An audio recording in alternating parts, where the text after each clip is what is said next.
going to go to a replay. And everyone can embellish a fine position here. The substitute has scored a goal. And that is that.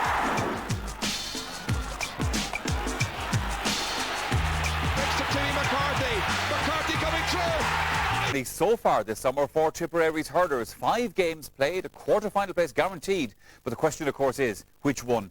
Well, here with me in studio this evening and looking ahead to our featured match, I'm joined by Anthony Daly and Donald O'Grady. I suppose it has to be said, Donald, from Cork's point of view, it's been a fairly eventful summer so far as well.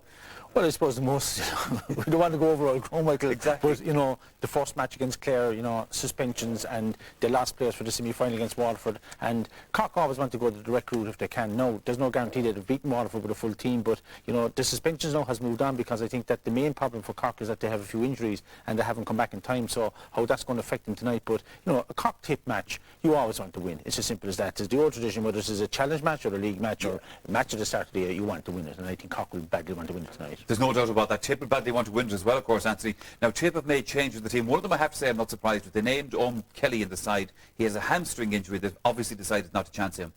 That's right, Michael. I think any of us that saw the pictures last Sunday night of him hobbling off in Purnell Park were pretty amazed when the team was named on Wednesday night and he featured on there. And I think we all suspected that with one eye maybe further down the road, I mean, they're through anyway. So, I mean, that Babs would say to himself that, look, he's going to need a fully fit Owen Kelly for a quarter-final, be that against Waterford or Wexford. He's going to need a fully fit Owen Kelly.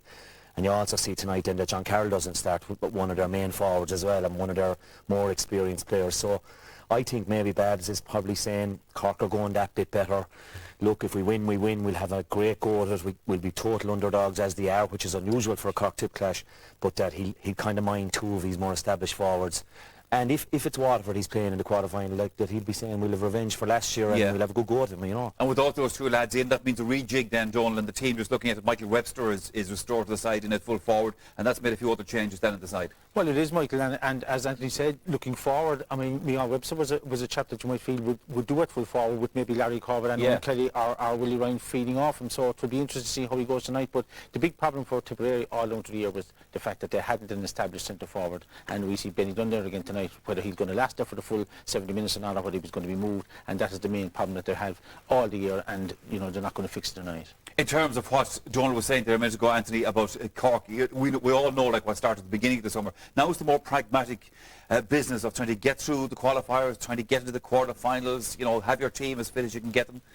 Well, that's it, Michael, and for Cork, like really, as we said at the start, there was a lot of controversy about the whole Thurles thing, and well, that started, they went to the qualifiers then, and they've had a nice kind of gentle comeback now. As Donald said, they have had the injuries, which is the big worry for them, but by the same token, like, they're 2 sort of gentle outings against Dublin and against Offaly, and today now is a Cork Tip game. Sometimes it takes on a life of its own. They're favourites. If they win this, they have Wexford, which would be deemed the easiest quarter-final. And you look at Waterford beating them then in the first round, and possibly Waterford will have Tip after playing Limerick in the Munster final, and you're probably saying maybe Cork have had an easier run to the semi-final if things pan out for them. If things pan out for them that particular way, which is the most important thing for them tonight, to avoid Waterford or get the old one-over Tip.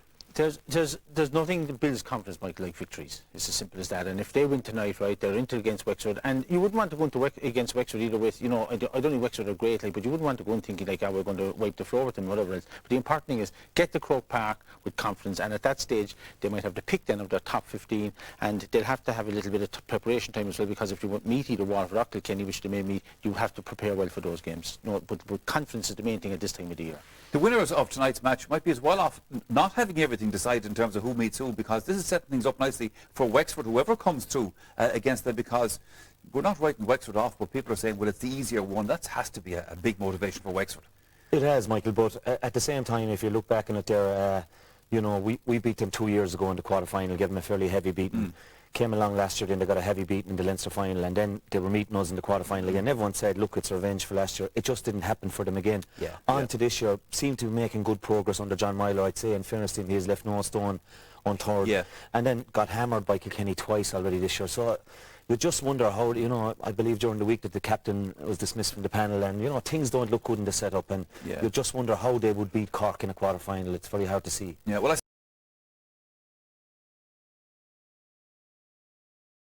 Kelly and John Carroll were the main source of worry.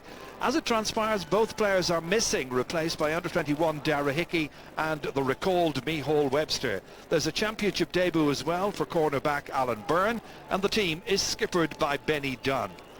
Cork waited until Thursday to pass cornerbacks Shane Murphy and Cian O'Connor for championship action. Both came through a taxing session. So this is the same side that started last week's match against Offaly. Kevin Hartnett replaces Tom Kenny in midfield, while Ben O'Connor continues on the 40 in the absence of Niall McCarthy, who incidentally resumed training during the week. Well, Michael Dignan's here with me as well to guide us through the two teams, starting by taking a closer look at the team playing on home soil, Tipperary. Michaels. Yeah, I suppose Jerry Kennedy, had been involved with a head-to-head with Brendan Cummins for the goalkeeping spot, and he's come in and he's done quite well. A couple of mistakes against Limerick the last day, but he seems to have the confidence required for inter-county goalkeeping, and he's doing well to keep Brendan Cummins off the team. Now there's a championship debut in the full backline. I mentioned Alan Byrne.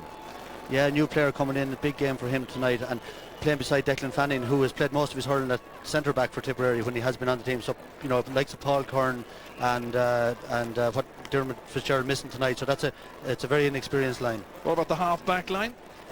Yeah, Eamon Cork, I suppose, one of the outstanding players over the last 10 years in county hurling, and Conor Mahoney has grown into a fine centre-back, a good young player, and Shane Maher, another player we haven't seen much of. So again, lacking maybe a little bit of experience there, but Eamon Corcoran will provide that stability and has been playing very, very well. Now we're expecting a switch in midfield, Michael. Seamus Butler, number 12, moving in there. Yeah, I think this midfield partnership, Hugh Maloney is a wing back really, and Seamus Butler plays in the forwards, and they're going to be under serious pressure against a very, very strong Cork midfield, and it's hard to see at this level playing inexperienced players at those positions is going to be difficult for them. We've mentioned in the half-forward line number 21 Dara Hickey, played against Cork in the under-21 championship on Tuesday. Yeah, he's very well regarded, young Dara Hickey, and he certainly is a player for the future. Benny Dunn has been in and out, back wing back, taken off in a couple of matches, and Francis Devaney has been in and out of the team over the last few years. So again, I see that half-forward line struggling against the powerful Cork half-back line.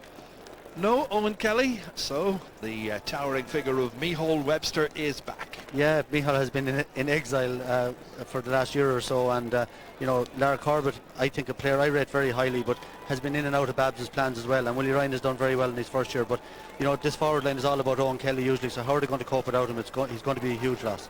Well, they're on home soil, they love taking on the Rebels, and let's take a look now at Cork, starting with their goalkeeper, the man from Cloyne.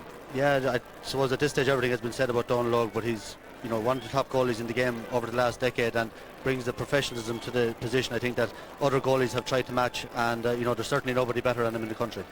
They've had to switch around the corner backs a couple of times in the last few games. Yeah, very interesting full back line. Dermot O'Sullivan not there for the 5-goal game against Waterford. He's back and brings the stability, but brought Brian Murphy and Shane O'Neill would look to have been the first choice cornerbacks, got injured, and Shane Murphy and Cian O'Connor came in and did very well, and they've retained those positions. So that's a great position for Cork to be in. Well, the half-back line, not quite Johnston, Mooney and O'Brien, but they've been there just as long. Yeah, absolutely fantastic half-back line. In my book, the strongest in the game, and Gardner and Corn in particular have an outstanding year, and Sean Oak just looks to be coming to his peak at the right time of the year after a slowish start. Kevin Hartnett, he's in midfield. No Tom Kenny, of course. Yeah, Tom Kenny back in the squad. I think Tom Kenny and Jerry O'Connor again have brought on midfield play to a new level. But as Kevin Hartnett, I think, is a fine player. He's very athletic, maybe in the mould of Sean Ogan. He's certainly a player that we're going to see a lot of over the coming years. Then in the half-forward line, Michael, we've got the captain, one of the Kieran Murphys, hero, number 10. Yeah, around the panel for a year or two, and he's captain now, and he's just 2 goals against Dublin, and seems to be getting his confidence and finding his feet at this level. Patrick Crone has been a great newcomer, great hand in the half-hour line, and scored a couple of goals, and I think Ben O'Connor is revelling in the freedom. A lot of injuries over the last couple of years, but Cork's outstanding forward over the last 7 or 8 years, and he scored 7 or 8 points against Offaly last year, so coming back to form. And mention of revelling, nobody likes playing against Tip, I suppose, more than Joe Dean. Yeah, absolutely. Joe is back to his best, and I think we've seen that over the last month or so, and it's great to see him.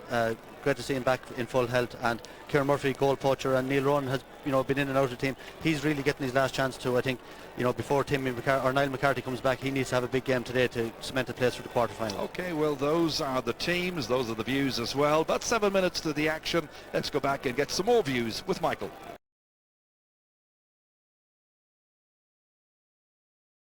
and they're up against Jerry O'Connor and young Hartnett, who has done very well since he came in. Instead, I was very impressed with him in the Dublin game in particular. He's a very strong physical player. So in that sector, it's hard to see Tip doing well, and if they don't do well there, it's hard to see them coming out on top.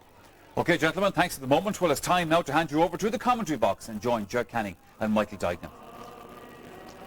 Thank you very much indeed, Michael. It's time for the national anthem here.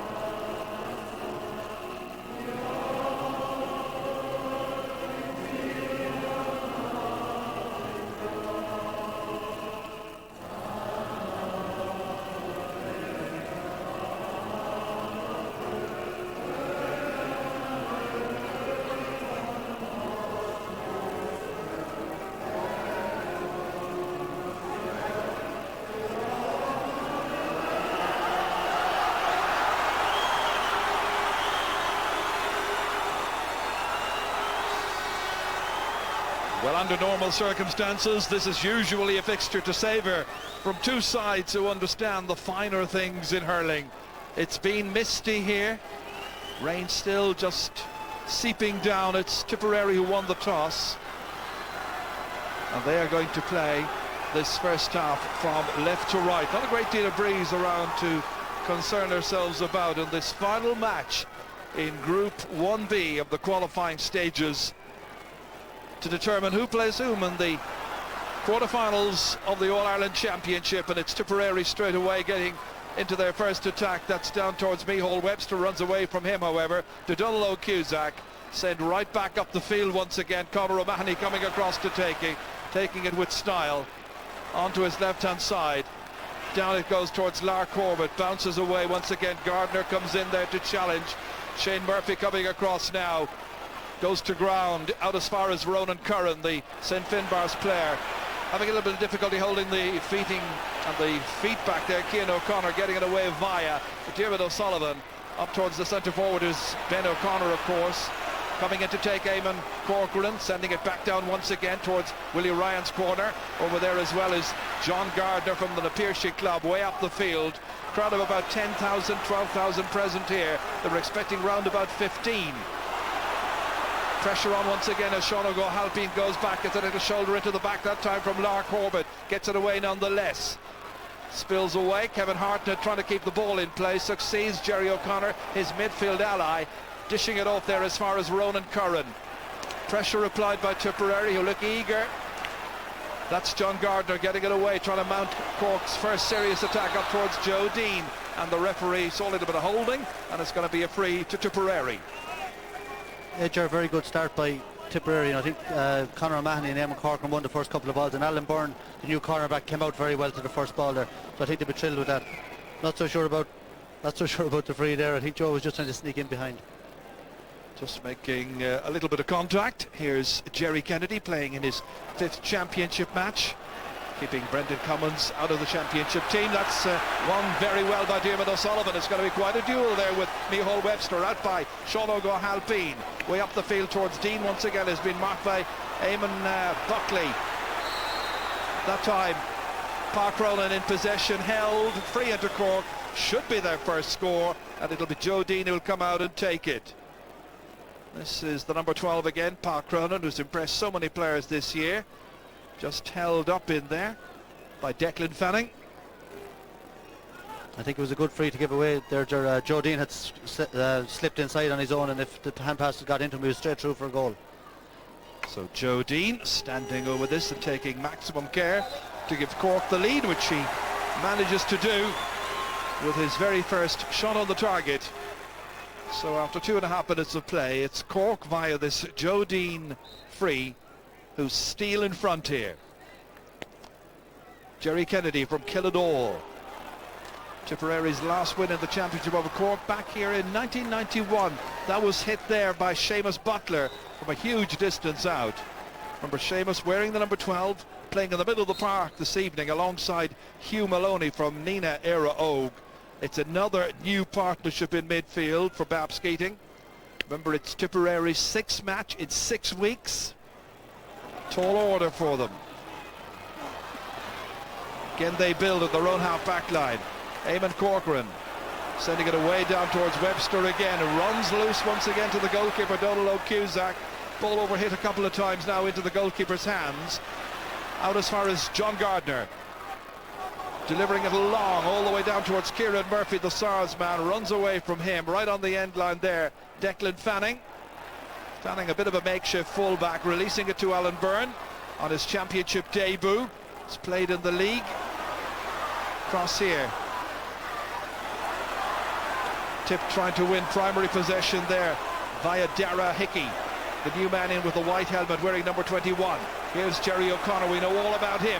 O'Connor striking from 50 metres out, and he puts it right over the bar. Another very, very good shot. And Jerry O'Connor with his first of the match. Plenty of Cork support here, have made the journey up as far as Thurles. Always a favourite venue. Well, if Jerry O'Connor is going to be given opportunities like that, once he had lost his man in the clear, nobody near him. Good shot. 2 points to no score. Terry Kennedy, there was so much talk about the positioning of the puck-outs a couple of weeks ago. Can Tip win this via Willie Ryan? It comes straight back. Again, they work it forward. Driven in. Conor O'Mahony hitting that one. Donald O'Cusack letting it off. O'Mahony back into position. So too is Declan Fanning. Takes it down. Probably would be much better off and happier out around the half-back line. Nicely forward once again. Dropped in there towards Lar Corbett. Again, John Gardner comes across here. Runs into a couple of hefty challenges. Ronan Curran taking it. Dropping it away once again, this time beyond Shane Marr. And in spite of the best efforts of all and sundry, that's out over the sideline. Line ball will be to Tipperary. Yeah, Jerry, I think if you look at the last 2 balls that went into the Cork square, there are 2 high balls, and you can see why Dermot O'Sullivan and Donald O'Cusack are so important to the communication between the two of them. Sullivan left both of them straight into Donald Og and to set up attacks out of them, and you know, just looking at Declan Fanning there, doing very well as a makeshift fullback, as you said, but he really played very well against Limerick and started well again today. Here's Hugh Maloney. Normally we would associate Hugh Maloney with a half-back position, playing in midfield this evening. They work it in once again towards Dara Hickey. Got a goal here at under-21 level in the Munster final last year. That's hit by Seamus Butler, looking for it and finding it. Good score by Seamus Butler from Drum and Edge. First opportunity then for the Tipperary team and fans to cheer here as that pass came across from Hickey to Seamus Butler, and the man who's playing in midfield put it straight over the bar. 2-1. Almost seems to be a natural corner forward or inside forward player, as the communication piece is adjusted here by referee Barry Kelly.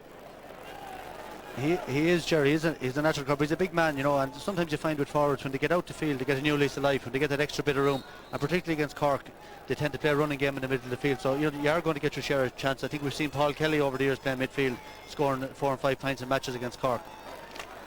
That time it's added to in the air by Kevin Hartnett. Returned once again by Eamon Corcoran.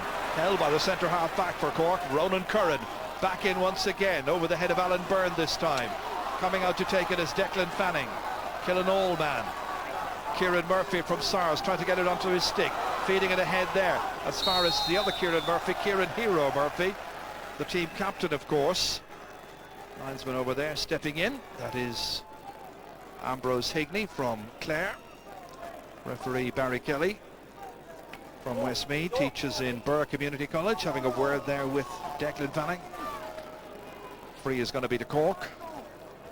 Once again, it'll be Joe Dean who will take this. Black book shown to the number 3 of Tipperary. They go short as far as Kieran Murphy, and that's put over the bar. And the hero gets his first point of the game. Yeah, great hurling brain there, shown by Joe Dean. You know, he actually routinely scores those threes from the sideline and he makes them look easy, but you know, Kieran Murphy made a good run and a little flick jumping over the bar. So 2 between them. All the way down it goes once again towards Lar Corbett. Can he exert a really big influence on this game? Or maybe this man here, Dara Hickey. Played well against Cork in the under 21s on Tuesday night when Tip were 7 ahead with 30 minutes to go, and that's Willie Ryan who whips it into the side netting. So close that time for the corner forward, and the goalkeeper knows that was a bit of a let off. Watch it again here as it came across from Lar Corbett all the way across towards Willie Ryan, and the Toomevara man had the chance. Yeah, Jaron, you feel, you know, Tipperary have a lot of possession. Eamon Corcoran and Conor Manny doing very well in the half-back line, and really with that possession they need to be getting a few scores on the board. Little or no breeze, by the way, around this afternoon. If there is any breeze this particular evening, I should say, it's slightly blowing across the field. Once again, it is Seamus Butler, but that's straight to Ronan Curran. Over the head of Joe Dean. Kieran Murphy leaving it there. Instead, it is Neil Ronan who comes and takes it.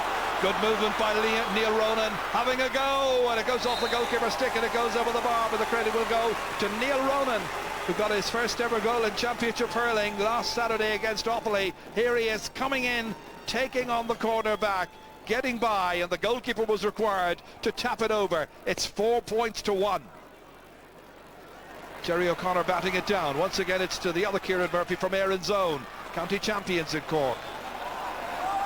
Again, they work hard, Ben O'Connor this time, and the referee blows against the Cork man and gives Conor O'Mahony and Tipperary the free. Take a bit of pressure off the Tipperary backline. When you look down the Tipperary substitutes tonight, you see quite a list of star players, all the way down from Brendan Cummins all the way through James Woodlock. You've got people like Paul Kelly, who hasn't been able to play in this championship at all. Diarmaid Fitzgerald, that injury, not to mention Owen Kelly and Shane McGrath. You know, and I think there could be up to 6 or 7 players not playing for Tipperary that will be playing in the quarter-final in a couple of weeks' time. Right now they've got a match to try and win here as Jerry O'Connor knocks it back out once again towards Kieran Murphy, taking on Shane Marr. Marr standing his ground initially, then losing out, and it's Ben O'Connor who takes it away, getting away from Hugh Maloney. Still Ben O'Connor, fleet-footed, near the sideline. Beats the attempted block, but unable to put it on target. Just misdirected, but a good run nonetheless. And a signal of the intent of Ben O'Connor there to dominate matters on the 40. Change of position for him. Niall McCarthy, of course, I mentioned in the scene set, just back in training during the week, came back in to train on Thursday night. He has a metatarsal injury, and we'll be hoping to have him back in a few weeks' time. Cian O'Connor, huge one in towards Kieran Murphy, taps it down to Joe Dean, keeping it away there from his marker Eamon Buckley. Blocked down initially, Buckley still at it, still there, and the referee in the end says it was a chop. Crowd don't like it. Eamon Corcoran looks bemused, and you can look on the face of Eamon Buckley there, wondering what had he to do. The referee whistled against him. He did very well there with the block down. You just see Joe Dean, just a little flick down. You know, there's very little in that. You know, slippy conditions like that, you're going to find players slipping and maybe putting in the hurl, and it was a really harmless free to give away. Harmless or otherwise. Joe Dean ready to take. He's scored from one, he's made another, and now there's yet another on the tab of Joe Dean from Killa. His points coming from frees so far, and it's 5 points to 1, and it's going as many of the experts had expected. John Gardner coming across, sweeping inevitably, always anticipating that it may not be stopped by Ronan Curran or by Sean O'Halpine. This time it's stopped by Shane Marr. Little hand pass back to Alan Byrne, almost putting him into difficulty. Does well to extricate himself and gets in a very good clearance. Back into that Cork half-back line once again. Shane Murphy this time, and then John Gardner taking it. Jerry O'Connor racing forward once more. His standards just never sag to his twin brother, to Ben. And that one is over the bar. A first for Ben O'Connor, made by his brother Jerry, as they won possession of the half-back line, established a mastery there. But the style is familiar, The finish absolutely brilliant. It's 6 points to 1 in Cork's favour. Yeah, Jaron, Tipperary really need to get a grip in the half-forward line. Like John Gardner, Ronan Curran and Sean Ogue, and indeed all their backs, Shane Murphy in the right corner as well, setting up countless attacks. And you know, if they're not careful and don't start tightening up, they could be in for an awful hammer in here. Well, the tip forward line right now are leaving the Cork backs absolutely dominate, set up a platform from which they are building attack after attack. Eamon Corcoran, who's been through it all, seen it all in the past, playing today in his 39 championship match, getting it away downfield. Ronan Curran comes across, takes it magnificently this time, but who's marking Jerry O'Connor? Nobody on him. Again, the supply inside for Joe Dean, but he can't quite reach up to it this time. And Tipperary will be very, very happy with the breather. This was some catch there. It's nearly like a game of backs and forwards though, Jared, at the moment. Every ball that goes down into the Tipperary forward line is coming back just as quick. And even though, as I say, some of their tip backs are playing well, they're under fierce pressure. This time the puck out is directed towards Dara Egan. Runs away. Benny Dunn. Haven't seen too much of him so far, the Tipperary captain. That's hit there by Hugh Maloney, having a go and putting it over the bar. Good score from the centre of the park. Hugh Maloney getting onto it. His first shot at the target, his first point. 4 points the margin. Tip needing a lot more where that came from. This time it's towards Park Ronan. Lording it there whenever it comes in his direction. And sending it over the bar. Well, he's really come of age this season, settling into senior grade, making it look so terribly, terribly easy. Yeah, and Jerry, I think that's what he's bringing to the half-forward in the Cork that they haven't had for the last few years. He's strength under the high ball. And that's a brilliant point from a young forward, you know, over someone like Eamon Corcoran. Fantastic square. The second time, by the way, playing Tip this week. He played them in the under-21s on Tuesday at Páirc Uí Chaoimh, where Cork won by a point. I was mentioning earlier that Tip were leading by 7 points with 13 minutes left and still managed to lose the game, and Park Ronan got 5 points in that particular game. Mind you, most of them were from frees and one from a 65. Hero going in for it, but it's won instead by Neil Ronan, and the referee is going to blow against Neil Ronan. Steps taken. Free to Tipperary, who will take whatever is going. Well, Jerry, I was questioning the Tip midfield before the game, and they've got the only 2 points the Tip have got, so you know I've got it wrong again. But outside of that, their forward line are really struggling, and you know they need somebody to show a bit of leadership up there and to put it up to Cork. Well, Shane Maher is about to take this free. Lobbing it in. Again, controlled superbly by Ronan Curran. Out to John Gardner. Away by Jerry O'Connor.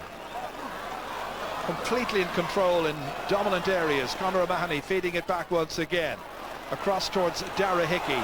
Taken away from him by Sean O'Halpine. And O'Halpine showing he's got the appetite as ever. From the moment he came into this team, he's always been well focused. This time it's Park Ronan, one of the youngsters, drifting towards the right-hand side.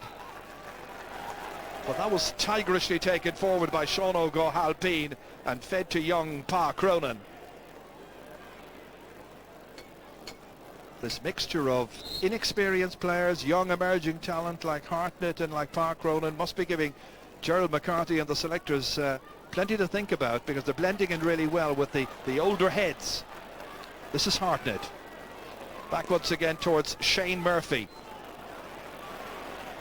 Taken brilliantly this time by Declan Fanning. Nicely out into the centre towards Hugh Maloney. Giving it a low and forward there towards the inside players. Won well by Benny Dunn. Second time of asking, crossing the 45-metre line. Benny Dunn has a scoring opportunity, and he couldn't surely miss from there, and he didn't. First score for the Toomey Vara man who captains this team. Almost lost it there on one occasion. Got it back. There was nobody near him, and it's 7 points to 3.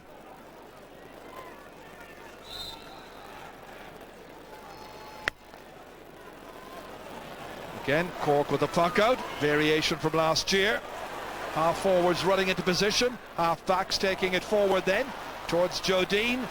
Getting there ahead of his man, Eamon Buckley. Support play here from Kieran Murphy. And that will land over the bar. He's very, very good at doing that, Kieran Murphy. well able to hit his shots from distance with accuracy. Just needed a moment, little bit of latitude, slightly over his shoulder, great score. Yeah, John, I don't know if it's an influence of Gerard McCarthy's coaching, but there seems to be an awful lot more movement in the Cork attack. You know, a lot of lads switching from wing to wing, and good diagonal balls coming in all the time from Sean Hogan and Ronan Curran, but certainly there seems to be a hunger about this Cork forward line that we haven't seen for the last couple of years. The winners will play Wexford, the losers will play Munster champions Waterford. That much we know. And right now it's Tipperary trying to win it back here through Seamus Butler. Forced to kick it forward because he was aware he could be hooked. Kicks it only as far as the rock. Diarmuid O'Sullivan, little hand pass back. Once again to Jerry O'Connor. Super engine. Missed by Park Cronin. Controlled with some difficulty here. Conor O'Mahony trying to keep the ball in play. Not managing to succeed, however. Line ball scoring chances so far. And you can see that 11 chances created by Cork, and they've managed to take 8.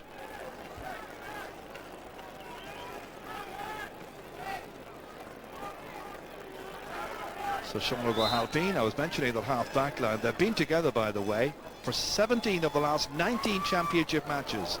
Quite a record. Dropped in there dangerously. They try to deal with it. Neil Ronan trying to take it up. Declan Fanning trying to get the ball away. A little bit of assistance coming in from Alan Byrne. Back in towards Jerry O'Connor once again. Almost plays the half-back on occasions. Goes back. And that line ball out over the sideline. Line ball will be to Tipperary. But it's quite an amazing record when you consider that Gardner, Curran and O'Halpine have been together that often. 17 of the last 19 championship matches. The one they've missed out, well, obviously you had O'Halpine missing the game against Waterford recently because of the suspension, and then John Gardner had a broken hand when they played against Wexford in an All-Ireland semi-final a couple of years ago. And prior to that, of course, you had Tom Kenny playing in that half-back line and John Gardner in midfield. So they've been together really for about 5 seasons. As Willie Ryan hits it, and Willie Ryan puts it to the right and puts it wide into the town end. To have Jared that half-back line, and you know, the thing about them is maybe one of them might go through a rough patch here and there. Curran a couple of years ago had 1 or 2 games where he wasn't at his best, but the other ones seem to raise their game then, and they know, you know, they seem to sense that, and overall they're very, very hard to break down. They're super half-back line. And this time it's Conor O'Mahony who wins that puck out by Cork. Lob back in. It's a hit and hope one, however. Cian O'Connor dealing with it, and then Ronan Curran looks so assured. Very commanding figure. Straight to Ben O'Connor. Markings very slack. Nobody near him. Not be quite sure when he moves who's to go with him. That's straight to Declan Fanning, however. Midway through this first half, which has been dominated by Cork from a scoring point of view so far. Eamon Corcoran lobbing it in towards Webster. Has not a ball so far, but that breaks down. And here's a chance, and a really good chance. And it's in the back of the net by Willie Ryan. Willie Ryan gives Tipperary a chance in the 22nd minute. A goal badly, badly needed by Tipperary. A goal badly needed by the game itself. Watch as Webster broke it. Lark Corbett hand passed it. Switch of positions for the corner forwards, and Willie Ryan buries it into the back of the net. That was Lark Corbett's pass. This is the goal chance, and Willie Ryan scores his 2nd goal in championship hurling. Remember, he scored against Limerick during the 3-match saga, and now he's got another, and the margin's down to 2. Yeah, Shane Murphy, the cornerback, he just came across there and clashed with one of his own players and left Willie Ryan. Lara Corbett gave a great quick hand pass, and Willie Ryan took the goal very well. But as you say, Jerry, it's what the game needed. You know, Cork were just tipping along there nice, you know, in 2nd or 3rd gear and winning easily. And you know, that'll give the tip forward line now a bit of confidence. You just watch here, just Shane Murphy came across there and he clashed with Michael Webster and left Lara Corbett in the clear. And he gave a very quick hand pass, in fairness to Corbett, to give Willie Ryan a bit of room. Well, that was a good finish. Bit of attention was required there by Shane Murphy, by the Cork physios. Declan O'Sullivan, he's okay. Babs is okay. Tom Barry there, one of the selectors alongside him. They're both a little happier now, more relieved. 2 great characters. And let's see what kind of a game it now turns out to be. Tip will surely be lifted by that. Conor O'Mahony. Slightly off balance as he swings it back down. Off the stick of Shane Murphy, back once again by Diarmuid O'Sullivan. Intended there for Kieran Murphy, won instead by Benny Dunn. Near the sideline, kept in play, angles it across. Tip trying to retain possession, kicked ahead that time by Hugh Maloney. Back by Cork once again. Again, it's Tip who try to win it through Alan Byrne from Shannon Rovers, sending it down beyond Webster, beyond everybody. Donal O'Cusack taking it onto his right-hand side, firing it back again into the half-forward line. Park Ronan rising up for it here with Eamon Corcoran. Bit of a jostle for it there, and the referee coming in, and he's indicting the Tipperary player. If anything, Eamon Corcoran has been fouled there, Jerry. He held his ground, and Park Ronan had the arms wrapped around him. It should have been a free the other way.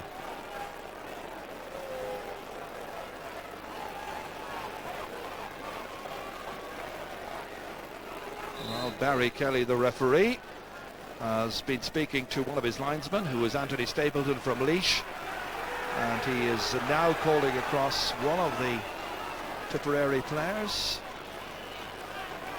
It's Francis Devaney, I think. Yes, Francis Devaney indeed. You have to say, Jerry, if Tipperary could lift it from midfield up in the forwards, their backline are doing very, very well. Declan Fanning's having a great game. Alan Byrne for his first game is outstanding in the left corner, and Conor Mahoney at centre back is dominating. So all they need to do is, get a bit more self-belief up front and start to hurl, and not to be shown they're showing too much respect for the Cork half backline in particular. Yellow cards apiece then. And after all of that, it's going to be a free to Cork, and it's Jody to take it. He's got 2 points from frees so far. And he's hit this one to the left. Missed opportunity. Margin remains at 2. And there are 25 minutes gone in the game. Justice is done. It's what the neutrals have come to hope for, Michael. A tight game. 2 between them. Yeah, you can hear the crowd trying to get Tipperary into it now. They are responding, in fairness. Benny Dunn. Against a player who's lost the stick. Benny has a go, and Benny puts it over the bar. Another white flag for Tipperary, and another point for Benny Dunn. Just got enough room that time to swing the stick and make it 8 points to 1-4. Yeah, Jerry, I said a few minutes ago they needed some leadership up front, and in fairness, Benny Dunn, the most experienced player to have, has scored 2 great points, and he's now testing around the corner. That's what you have to do at this level. Donal O'Cusack trying to pick out Park Ronan, that's succeeding. Moving across from left to right. Moving it inside to Kevin Hartnett, trying to move his way through, stopped by a group of Tipperary players, among them Conor O'Mahony, and helped out there by Eamon Corcoran from J.K. Brackens, beating the attempted block of Kieran Murphy, not getting it terribly far away. Kieran Murphy lets it spill from his stick, comes back down once again towards Park Ronan, looking for a loose player. A bit of work for Joe Dean to do to get onto that one. Eamon Corcoran's coming out to meet him.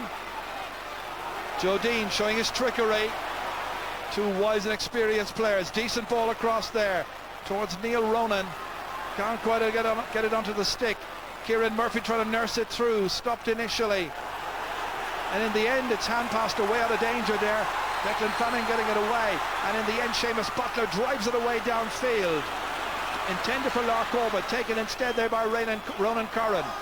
Over here towards Kieran Murphy. Switch back to right half forward, inside towards Ben O'Connor, who's moved into the inside line, taking on Alan Byrne, trying to regain his composure and balance. Good poise, good finesse, getting it back as far as Hartnett, who cracks it high and puts it over the bar.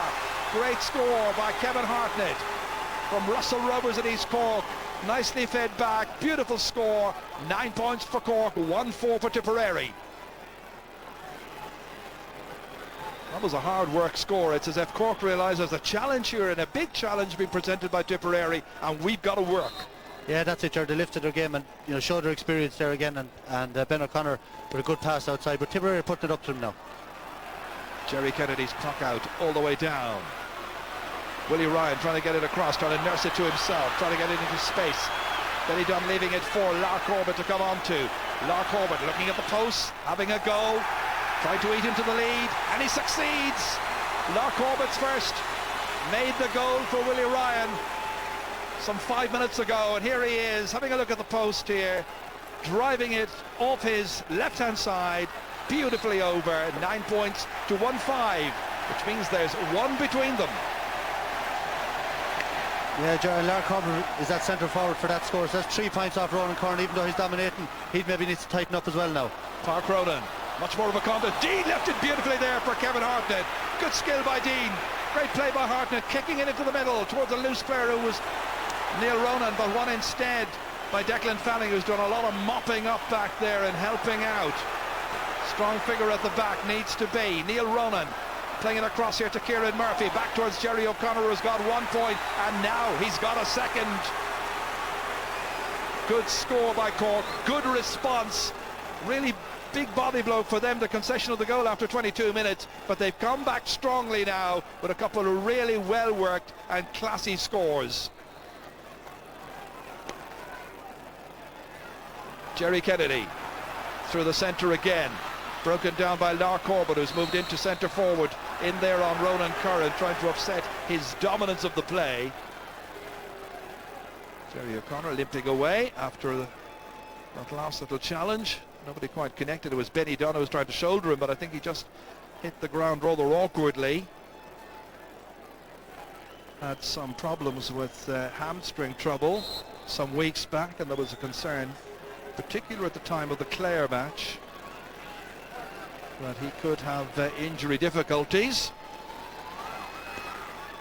Two big men at the back, Diarmuid O'Sullivan and Ronan Curran, making sure they get their calls right. Meanwhile, that's a neat score, beautifully put over the bar by Neil Ronan, and the Ballyhayman has now got his second.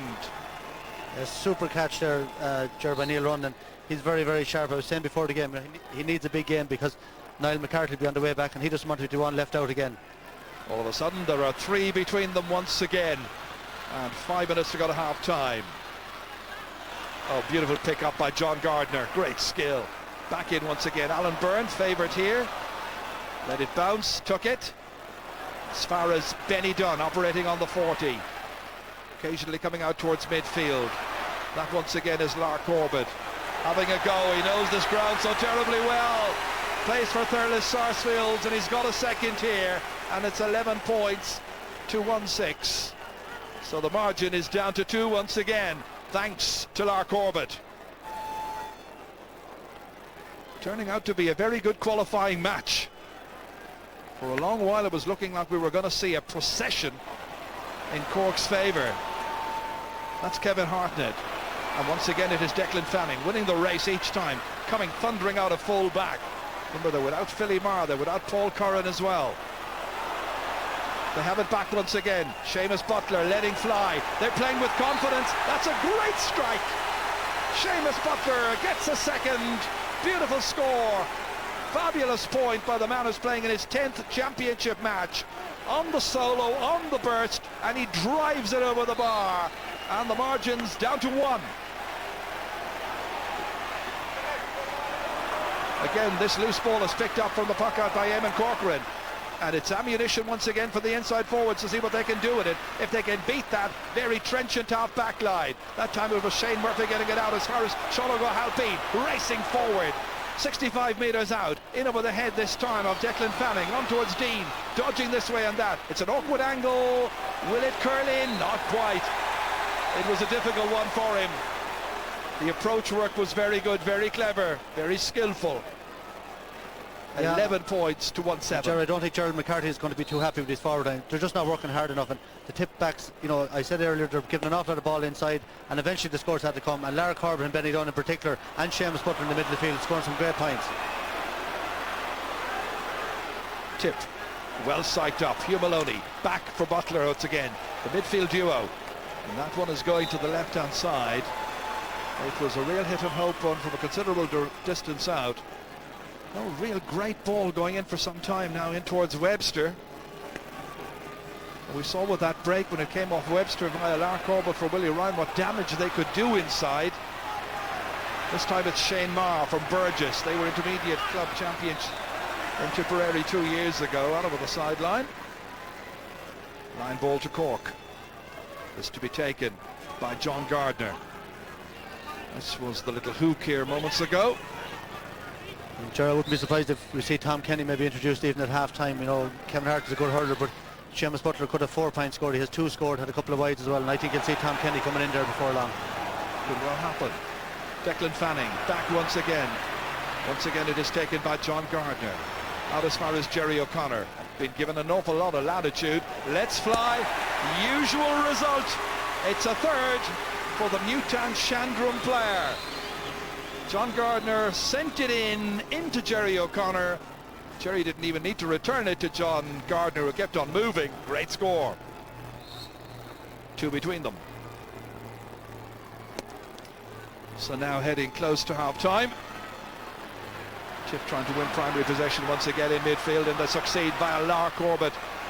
Huge one from Corbett, this time just inches, only inches, to that right-hand side of the post. Disappointed. 2 minutes of added time will be played.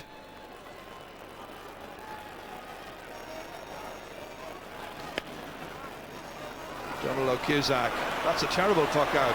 That's come straight to the rookie there, Dara Hickey. Hickey on his left-hand side and puts it off the goalkeeper, batted out, and batted out well as far as Cian O'Connor.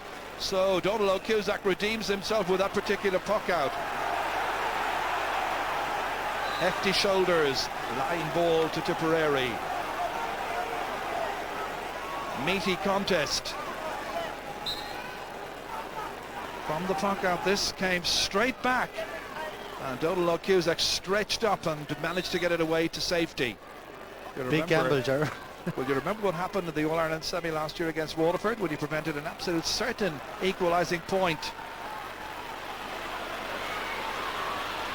Again, the Cork half-back line with Ronan Curran knocking it away towards Park Ronan, handling with difficulty, losing it in the end. Won back again by Seamus Butler, highly influential, still motoring. Still being chased after by Park Ronan. Still Butler, now in his more accustomed quarter-forward position, and he puts the ball wide after all of that. Such hard work. Really laborious that time, having to go all the way down along. Didn't seem to have the confidence at the very end to just put it over the bar. So still 2 points between them. Yeah, I noticed there, Ger, as well, that Lara Corbett and Benny Dunn both seem to be playing at centre forward, and they're obviously a target Ronan Curran. He was winning a lot of possession, and the two of them were playing in that area. They've scored 4 points between them now. That's Conor O'Mahony. It's Webster who breaks it down. It's Benny Dunn who comes through. Still Benny Dunn. Benny Dunn still stopped. Picked up there by John Gardner. Great goal opportunity for Benny Dunn, but he flops it. Good defensive work by Cork, grouped well, appreciated the danger. Sean O'Halpine keeping it away from Lar Corbett, getting it out bottom as far as Seamus Butler once again. Loses his way. That's Kieran Murphy, the hero, getting it out as far as Jerry O'Connor. 2 points between them. We're into time added on for stoppages, and 1 more minute will be played. Referee's whistle sounds, and it's going to be a free to Cork. But that was some goal opportunity just moments earlier. Great run by Benny Dunn, straight through the middle. And a brilliant flick there. Sean Og and Ronan Curran blocked him, but Benny Dunn has caused serious trouble in the last 20 minutes for Ronan Curran. And I say Lara Corbett has been out there in that area as well, and they've got 2 points each. And from a position where Cork were cruising, Tipperary have really come back into the game and put it up to them, and it's turned into a fascinating contest coming up to half time. Certainly is that. So Ben O'Connor decides that it's his distance. Joe Dean waits inside. Joe's been taking the shorter ones. Took 2 over so far. Ben O'Connor has got a point from play. This from just inside the 65-metre line. It's well directed, or is it? No, it's gone to the right. He's missed it. And it remains Cork 12 points, Tipperary 1-7. Cork started brilliantly, dominated for long passages. Tipperary came back, worked their way into the game. Cian O'Connor reaching out for this one. His father, Michael, was a goalkeeper for Cork back in the 1970s. This time, it's Lar Corbett again, and this time it's another white flag. A third for Lar Corbett, and the third is Thurles Sarsfield's player, who can be hot and cold in championship matches. Right now is very, very hot indeed. And the margin's only 1 as referee Barry Kelly from Westmeath blows for half-time. It's been a fascinating first half, which we hope you've enjoyed. Lar Corbett with that last point there. having a word with the referee and the officials going in. The all-important goal for Tipperary came after 22 minutes. It was scored by Willie Ryan, and at half-time there's only a point in it. It's Cork 12 points, Tipperary 1-8. Lots to talk about, lots more action here on Network on RTE2 right after the break.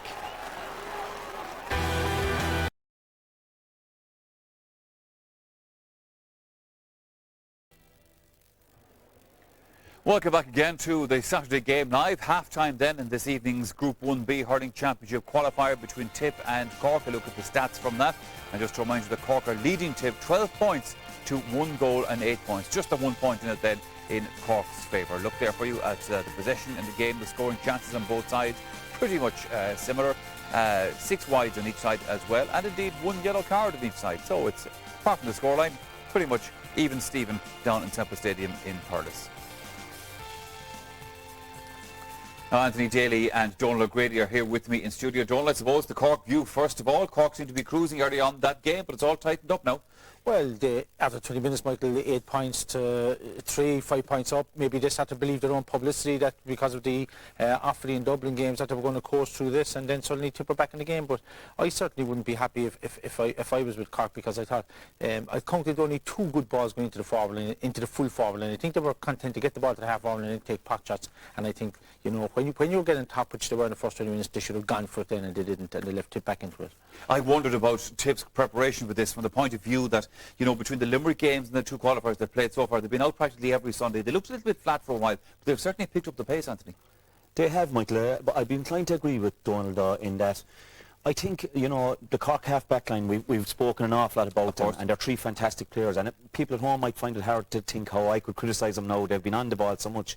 But like any defender, he must mark his men as well, and I think the 3 boys maybe were a little bit guilty now of, you know, looking for the fancy stuff, and I'll pass it to you and you move on for the break, and eventually you saw a bit of space creating, and the likes of Benny Dunn got a couple of scores. Lark Corbett started coming out around the half forward area and picking up ball, and I thought Cork at the 8-3 point definitely thought they were cruising away with it, and we're going to pull away with this. And as Donald said, like, they believed maybe a little bit about the stuff that was written about them beating the other 2 teams so more easily than Tip did.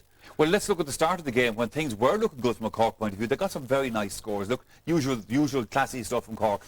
That's right, it looked good early on, and the work rate again was good from the half forwards. And we see Ronan here, one of the good balls, it beats Joe Dean and his man in Buckley, and forced onto it is Neil Ronan. And Alan Byrne has done well now, cornerback, but he just got caught there. Maybe should have taken the step back instead of forward, with great pace and skill from Ronan. Maybe went for the roof of the net, and Jerry Kennedy just touched it over. Probably was going over anyway, but just showing there his pace and ability, and he got another very good score later on. And here we see Pat Cronin, like, what he does very well is very strong in the area. Eamon Corcoran has hurled a lot of ball, but this guy, you know, he has the makings of a great full forward in time, as we've been saying, and that's a fantastic score. And at this point, they looked very good. They looked as if it was game in control for them. Well, it was in control at that stage, Donald. We were wondering was there going to be a response at all from Tip. No, there was a response. A little bit of a kerfuffle, I suppose, in that Cork defence, and it produced Willie Ryan the chance. Well, you see, Michael, you know, championship hurling is all about experience as well, and just a long, innocuous ball in that should be dealt with. But Shane Murphy, you know, one of the new players in, crashes in, leaves Lark Corbett inside, or Willie Ryan inside, and bang, back the net. And just before that as well, Willie Ryan had a good chance as well. Like, Shane Murphy took his eye off the ball, and if a small bit more composure from Willie, and they might have had a second goal. But you know, that's all in experience, right? Coming across, it was Diarmuid Sullivan's ball, really, like, right, and that's what created the chance. But you know, if I was involved with Cork tonight, I wouldn't be happy with their full back line. They haven't dealt with the fact that Larry Corbett and Benny Dunn are moving around. They're giving great space, and you know, defenders like to have fellas just in front of you and staying in their positions. And I think Cork haven't dealt with that. They haven't dealt with the ball going into the full forward line, and they haven't used Ben O'Connor at all. Yeah. Well, Lark Corbett, I mean, is the kind of player that if he gets a chance at all, he's a wonderful player to take a score. He took 3 in this. Also, we're looking at one of his points, and also Seamus Butler, because when the goal came, there were 2 points down, and they realised, the game on here, we're back in it. That's it, Michael. And Lark Corbett, like, he's been very unfortunate over the years with that very bad hamstring injury, but when he's in full flow, he's a fantastic player to watch. Can score. He loves that shot over his left shoulder and is excellent at it. And you know, we see him doing it time and time again. And here, midfield play has been totally loose, and I think Babs was cute enough maybe to sense that maybe Seamus Butler, if it's going to be loose out around there, let's put him out there. He's a good hurler, he can score. He's able to take his point from play, and we've seen him taking 2 very good scores from play, even though all the midfielders have scored. And you see Jerry O'Connor getting his standard 2 points per half, maybe. But Seamus Butler has done the same. Hugh Maloney has got a point, and Kevin Hartnett has got a point. So it's been very loose, and it's you hit one, I hit one, very much up there. But Tip have done fairly well in that sector. No, there's no doubt about that. OK, we're going to leave you for a little while here in our studio. After the break, more on this All-Ireland hurling qualifier between Cork and Tipperary. One already. You're right, Michael. Yeah.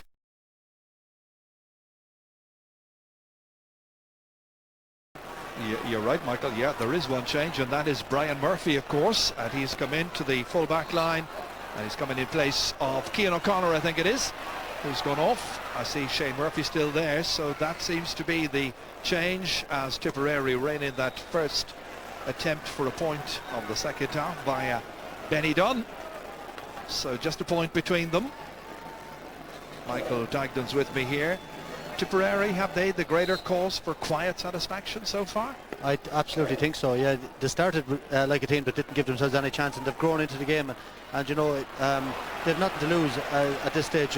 Missing 6 or 7 other team, and if they could win this, it'd be a massive boost. But you'd expect Cork to lift it now in the second half.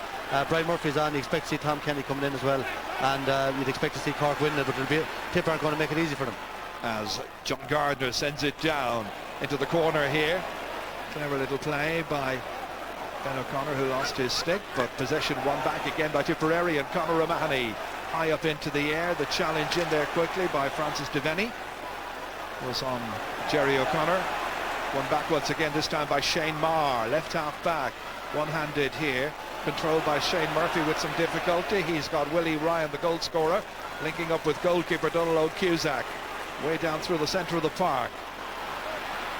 Missed completely by Eamon Corcoran, then a whole group of players converging on him. Fresh air puck by Conor O'Mahony. Challenge there by Declan Fanning, which the referee didn't seem to like.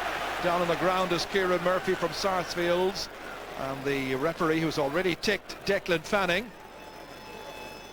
Well, Jerry, again, I didn't see anything wrong there. If you look at Kieran Murphy, he's holding his shoulder, because it was a shoulder to shoulder.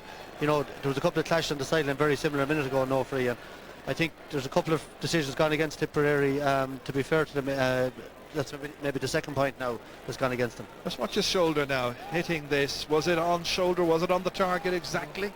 Because the referee was coming from behind. That's what he was behind, yeah. One of those marginal ones, but you know, a lot of refs will let them go now and let the game flow. It's a yellow card nonetheless as Joe Dean takes it from the 45-metre line, and he's not going to miss from there. First point of the second half credited to Joe Dean. Rolls it up in familiar style. 3 for Joe Dean now, and 13 points to 1 goal and 8. Sholgo Halpine bats it back down on the half-back line. Tipperary have possession again. In towards Benny Dunn. And Benny Dunn, quick look at the target, and that's straight over the crossbar. A third for Benny Dunn, who's getting latitude. This occasional policy of moving and rotating Benny Dunn and Lar Corbett onto the 40. Lar this time causing the problems for Ronan Curran.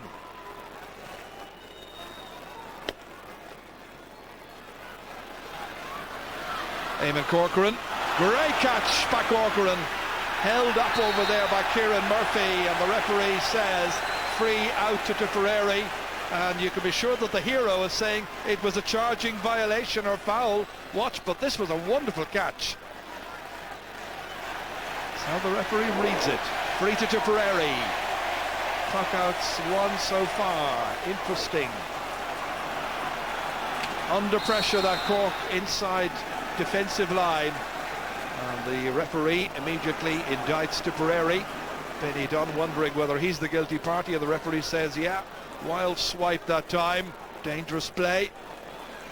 Donald O'Cusack taking this free. Down towards Park Cronin, bounces off the chest of Eamon Corcoran. That time he was being held, Corcoran, by Park Cronin. Or is it Kevin Hartnett who managed to get there? No, it was Cronin.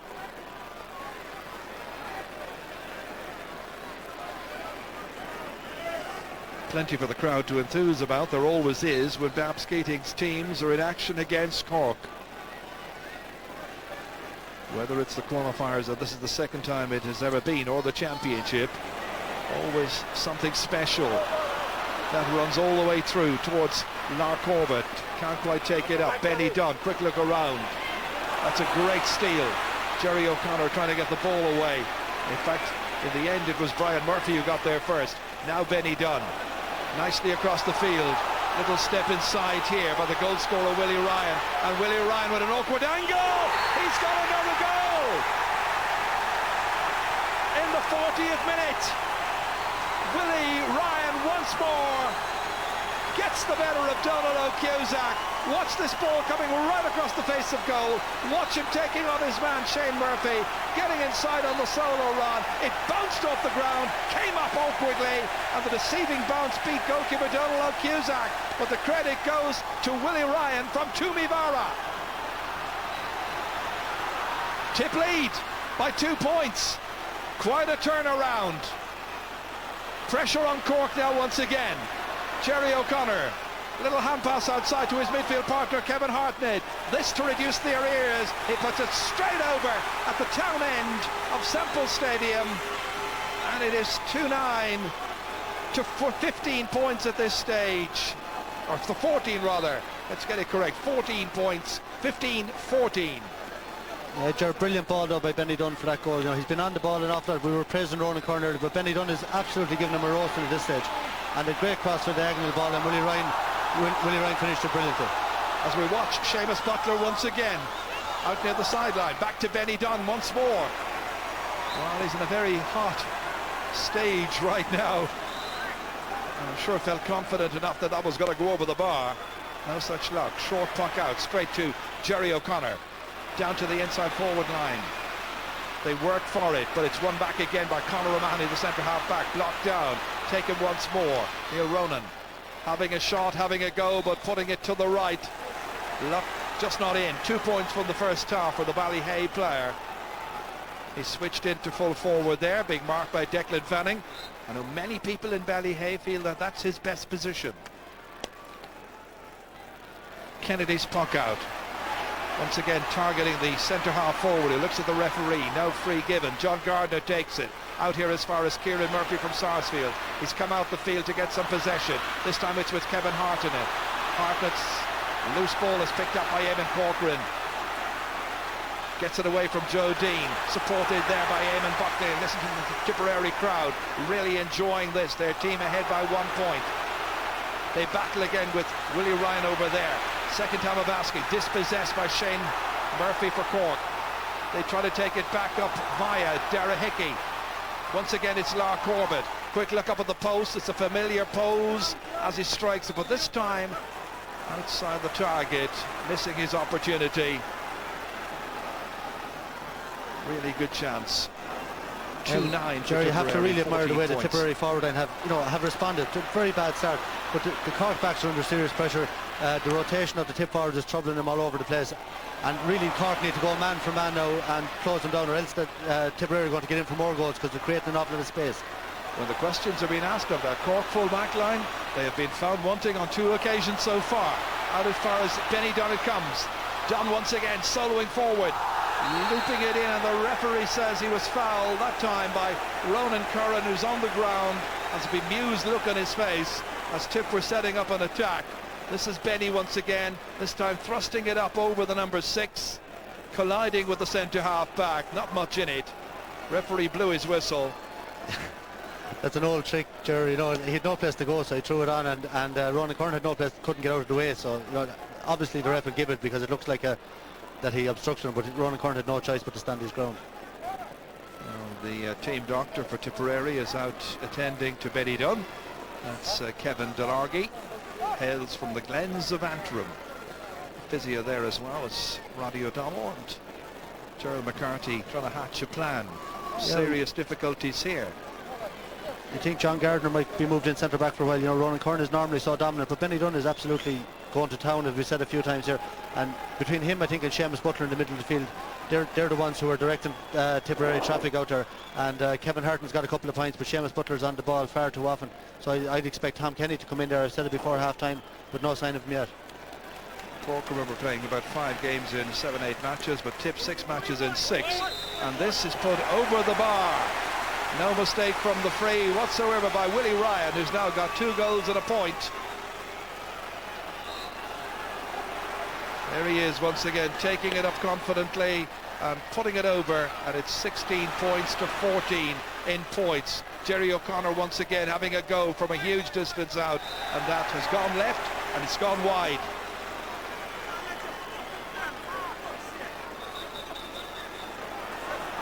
And there's going to be a change very shortly in the Tipperary team.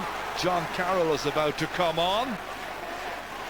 The strong man will come into the half-forward line, I'm sure, to lend his considerable presence as Jerry Kennedy pucks it out. It's won in the middle of the field by Hugh Maloney. Off his left-hand side into the inside forward towards Mayhole Webster. Haven't seen a great deal from him. He's contributed, however, towards the build-up of the first goal, but apart from that, not much more.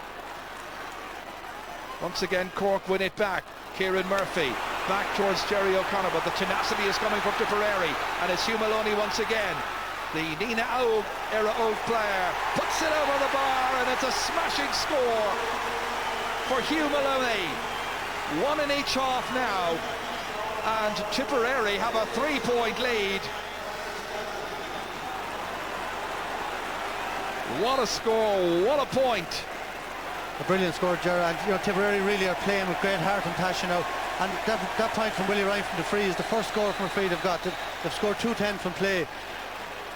And Don Logue has been pulled now for going outside the small square. Now I have to say, Gerard, this is one of the rules that absolutely infuriates me. That's the first time in maybe 2 years or 3 years we've seen someone being pulled for this. And if you watch goalkeepers, 9 times out of 10 they go outside the small square. So, I think I remember Davy Fitzgerald getting caught for Clare doing it on one occasion in Croke Park. Don Logue was pulled against Offaly back in 2000 as well. They're the only ones I can remember. Yeah. But that's 3 in the history of the championship. You pick one today at a crucial stage in the game, and Tip already 3 points up with the bit between their teeth, and this could make it 4 now, which is a big bearing on the game. Willie Ryan about to hit it. John Carroll is on for Francis Devaney, and that is over. Great score. 2 goals and 2 points now for Willie Ryan. And Dara Egan is also being prepared, I can tell you, as Tipperary now have taken this game by the scruff of the neck. And Dara Hickey here, letting fly from the angle. It's a great score. It's his first ever in the championship. And look at the Tipperary crowd responding to him. Sorry, Joe, but the touch there from Eamon Corcoran was just unbelievable. He slid in, showed his bravery and composure, and a brilliant score by Hickey. And Tipperary at this stage, Cork are now looking for leaders, and they don't seem to be there. Mayhole Webster is the one who is going off, and so Dara Egan is coming on here. Egan coming into play in his 9th championship match. Tom Kenny is being prepared as well, because Cork are in a real crisis at Semple Stadium. The match coming live to you on RT2 on the Saturday game, on a bumper weekend of Gaelic Games action. That's John Carroll on the ground. Tipperary, look at the appetite they're showing right now. Seamus Butler, what a great recovery they've made. The goals have helped. They're leading by 5, and he's put that one wide. Jared, watch Don Lowe's puck out here. The last one he went about, the one after he was pulled for, he went about 3 or 4 yards outside the square, and nothing. Here he goes again, and no 65 this time. So. He's 2 yards outside it. Here comes Dara Hickey, trying to win it back. It's won by Hugh Maloney. Chasing after it, Ben O'Connor. Cork are looking the ones who've had the 6 matches in 6 weeks. Tip looking the pressure all of a sudden. They've got the incentive. Eamon Corcoran playing it outside to Eamon Buckley. About to be blocked, but he gets away from the would-be block, gets it way down towards Dara Egan, bounces off him. Diarmuid O'Sullivan seems to have broken his stick. He has, gets the ball away out as far as John Gardner. Quite a match into Kevin Hartnett. Little hand pass outside towards John Gardner once again. Coming into support there was Joe Dean right in the thick of the action, but it's Eamon Corcoran who's playing his heart out as ever. Up towards Benny Dunn once more. Spills away. Jerry O'Connor in the centre of the park. Referee sees something and blows his whistle for a wild swipe that time, and it's going to be a free downfield for Cork. But it's some contest as Kieran Murphy, that's Kieran the captain, taken off, scorer of 2 points, and he is being replaced by Tom Kenny. Timmy McCarthy is also coming into the action. getting really, really serious as the changes are being made. But sure, you know, where did this performance from Tipperary come from? You know, all of us so-called experts all went for Cork, couldn't see anything but a Cork win, and they come out and play with such pride and passion after a slow start, and it's just a phenomenal performance by them so far. Ben O'Connor has hit it, and Ben O'Connor has put it wide. It's one of those, if it drops in, you've got a chance, if you're a forward, of getting something on it. If he goes for it and misses it, well, it's a big, big miss. Kevin Hartnett is the player who's going to be taken off, and the player who's coming on right now is Timmy McCarthy. If you remember 2004, and the last time these teams met in a qualifier in Killarney, he got a goal and a point. That's away by Shane Marr. We're 15, nearly 16 minutes into the second half, and it's been a 15-16 minutes of excellent stuff from Tip's point of view. Shane Murphy getting it back once again. Danger here, bounces off the goalkeeper Jerry Kennedy, does well, good recovery, nurses it outside as far as Shane Marr, about to be challenged there by Neil Ronan, gets away from the challenge, back out as far as Declan Fanning, both of them with green helmets, out as far as Eamon Buckley once again, lets fly, gives it a swing, drives it 100 metres down the field, caught beautifully there by Shane Murphy. Both sides now up for the battle, really anxious to take the points. The top of the group is at stake here. It's Eamon Corcoran, it's bragging rights as well. Nobody wants to be beaten by the great old rivals in Munster hurling, as Diarmuid O'Sullivan from Cloyne once again gets it back. And there's a player taken out. The referee got it spot on, Jared. Diarmuid O'Sullivan passed the ball, and he kept going and charged into Lara Corbin, I think, or Willie Ryan. If we see the replay here now, he had the ball given in loads of time, he could have stopped. He just followed through there, and it's Willie Ryan. Yeah, in fairness to Barry Kelly, got it spot on there. Barry Kelly, of course, an All-Ireland final referee. And straight away the attention is given to the injured number 15. Will also break Cork's momentum just a little bit if it had started to develop. So the team doc once again making sure that the man who will probably take the free is okay. He's got 2 goals and 2 points so far. Listen to the Tipperary fans. The crowd has swelled to about 15,000. That's it. The whole of Thurles come up at half-time, Ger. We'll witness something special from their team as Ryan strikes and the umpire reaches for the white flag, and he's got a goal and 3. Tipperary have not beaten Cork in the championship since a replay of the Munster final back in 1991. Dabbs was in charge then as well. Donal O'Cusack. There's still a quarter of this match still to play. That's broken down by Shane Marr. Coming onto it here is Tom Kenny in the blue helmet. Picked up again, however, by Seamus Butler. He's played his heart out. Willie Ryan going across to compete and contest there with Shane Murphy. Murphy leaves it behind. Ronan Curran taking it up onto the stick, looking around for support players. Running into position is Jerry O'Connor. Gets there well. He's only 45 metres out from his own goal, however. In it goes. Chance for Park Cronin to make headway. Quick look at the post, looking for a score. Cork needs something. That's on its way, and it's over the bar. It's Cork's 15th point of the match. Park Cronin is the scorer. So they eat into the lead. 5 points between the teams. And we are 18.5 minutes into the second half. Cork winning once again in midfield. Will Tom Kenny now begin to exert a big influence in that sector? That's going to be the big question. Cathal Naughton is also being prepared as we watch another fine effort from some distance out. Beautifully put over by Kieran Murphy. That's his first. And all of a sudden there's only a 4-point gap in this game. And it's very, very little when Cork and Tip are in action. Yeah, Gerard, and the big question now really for Tipperary is how much has the last month taken out of them. You know, they've had an awful lot of matches and they have a fairly fresh team out this evening, a few new players in, but are they going to tire in the last quarter? And you'd expect Cork to finish strong, and Tipperary have put in a huge effort up to now, and how much has it taken out of them? Kieran Murphy, the scorer of that last point, has been replaced. Cathal Naughton is in. He's got into right quarter forward. This is John Carroll battling as ever inside towards Benny Dunn. 2 Cork players near him. Still Benny needing a support player inside. Trying to work it in, and they do. They succeed with Dara Egan, and that's over the bar, and it's Dara Egan's first score since coming on. We were watching the man bounding up and down outside the dressing room beforehand. He'd love to have started the game, held in reserve. He's making an impact. Cork are coming back. Timmy McCarthy forward once again towards Park Cronin. Still Timmy punching it ahead this time. Oh, that was Joe. This is a goal chance, and it's put over the bar in the end by Joe Dean after Neil Ronan had the better chance. It's a 4th point for Dean, but I thought Neil Ronan that time, here he is winding himself up for the shot. You thought he was going to score there, and then Dean. Yeah, Jerry Kennedy did very well though. He came out on top of Joe Dean straight away. Great first touch by Dean, and really it was the first goal chance Cork have had. Well, Gerald McCarthy was saying this was a big step up from the last 2 games against Dublin and against Offaly. And the doctor once again is required. It's a bumper weekend on this channel. Saturday games, Sunday games, with the Ulster football final, with the Leinster football final. Let's hope they're as exciting as the stuff you're watching from Semple Stadium.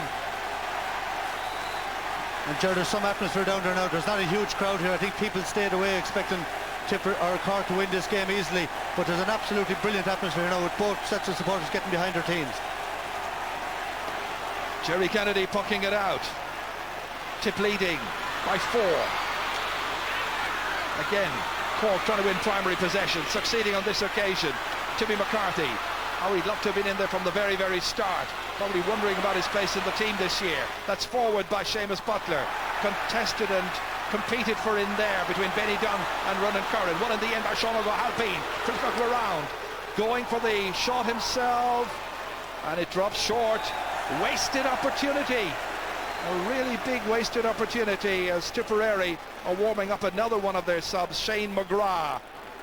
Not in just yet, and Sean O'Halpine will be really worried and unhappy about that one. That's McGrath, who's a midfield player, plays for University of Limerick, LIT. Plays the wing back with LIT, plays as a midfielder normally for Tip. It's a line ball. Everybody seeking it, and the linesman on this near side, who is Ambrose Higney from Clare, deciding it's going to be a Tip possession. 10 wides apiece. Loads of drama. 2:15 to 17 points means 21 points to 17. Shane Marr inside towards Lark Corbett this time. Difficulty keeping it in play. And it's won back by Brian Murphy, and in the end it's John Gardner losing it, spills away from him, still in play. The linesman only a yard or so away, and I think he's going to throw it in between 2 players. John Carroll is doing what every good wing forward do in fight for, but it's definitely a Cork ball. John Carroll got the last touch here. If you just watch him here now, just off his boot there. Yeah. Hugh Maloney again. Loads and loads and loads of pressure being exerted. Jerry O'Connor, who was really having a field day of it at times in the first half. Change situation in the second. Tip are battling for absolutely everything, including the decision of the linesman. The referee is going to throw the ball in once again. Jerry O'Connor reporting for business. So too was Benny Dunn. Taken there by the number 10, who was John Carroll from Rossgrey. Shane Murphy racing across over there, trying to keep it in play, very near the end line. Has Willie Ryan there for company, and again the referee goes in and will probably throw the ball in once more out on the 20-metre line. Shane Murphy, incidentally, was the player. I don't think he got much credit at the time, but he was the one who cracked the ball off the crossbar in the Waterford versus Cork match right at the very end, and that would have, had it gone in, would have resulted in a replay. Possession back with Cork again. Ronan Curran sweeping it away off his right hand side towards Park Cronin, but not standing on ceremony is Eamon Corcoran. Dashing forward once again here is Seamus Butler. What a match he's playing. The angle shot from Butler has gone wide. Agonisingly wide, and groans to be heard all around Semple Stadium. He's been a huge success in the middle of the field this evening. He's won a loaded ball, got a couple of great points, but he could have had one of those days you all dream, but he's had 4 or 5 more wides from good positions, and you know, he really should have maybe 5 or 6 points scored at this stage. Cork trying to work the ball in towards their inside forwards to Joe Dean. No goals for them so far. Let's see what will happen with Ben O'Connor here. A little ball forward. Once again it is Cathal Naughton. Likes to run at defenders.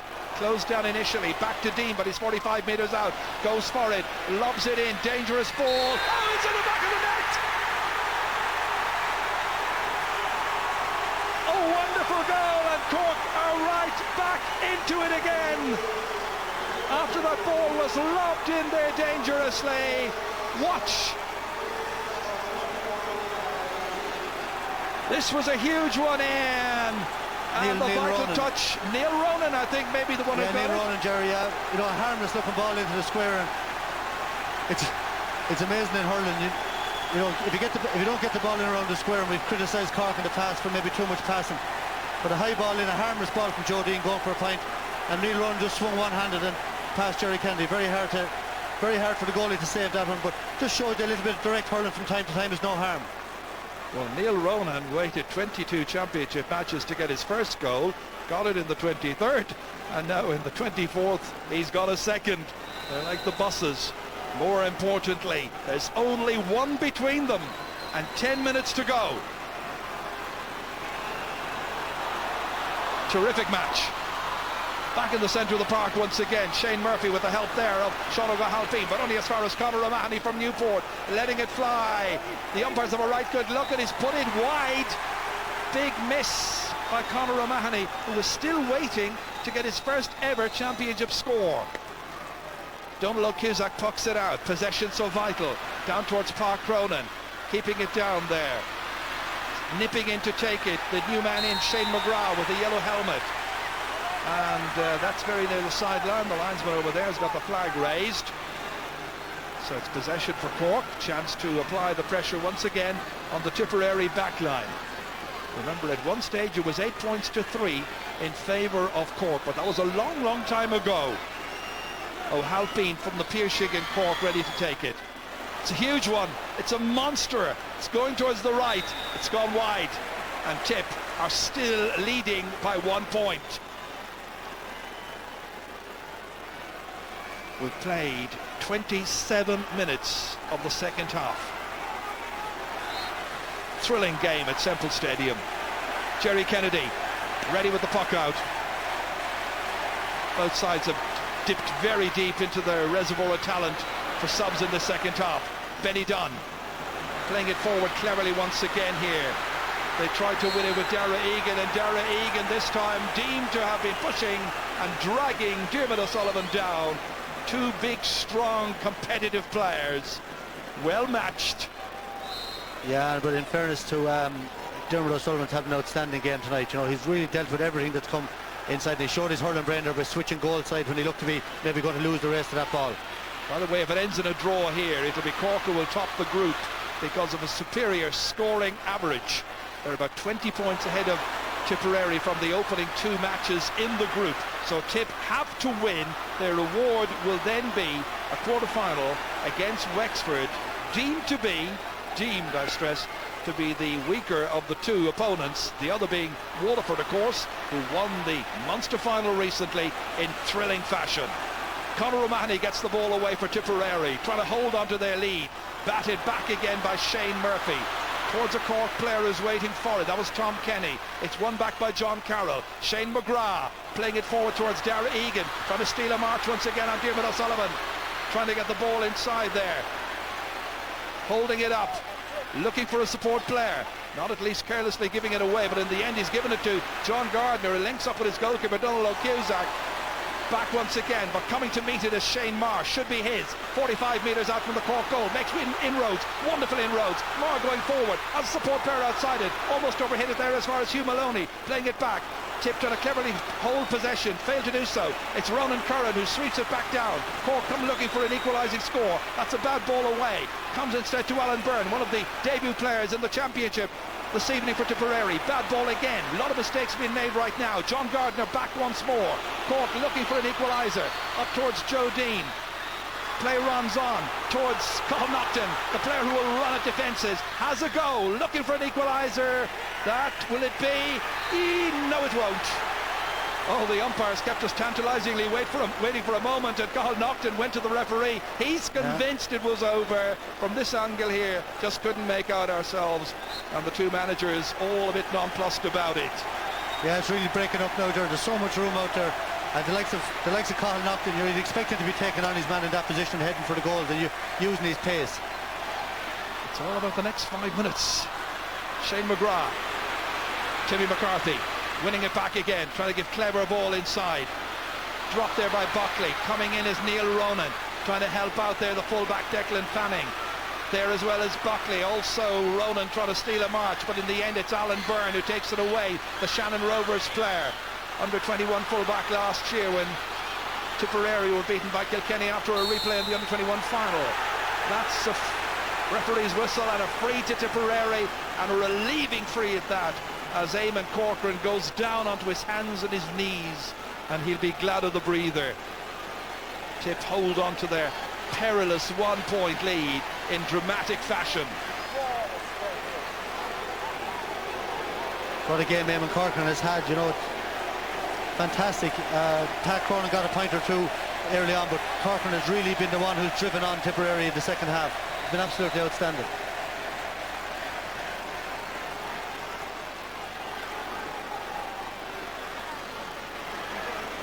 So this free with 4 minutes left to be taken by Jerry Kennedy. All the way down.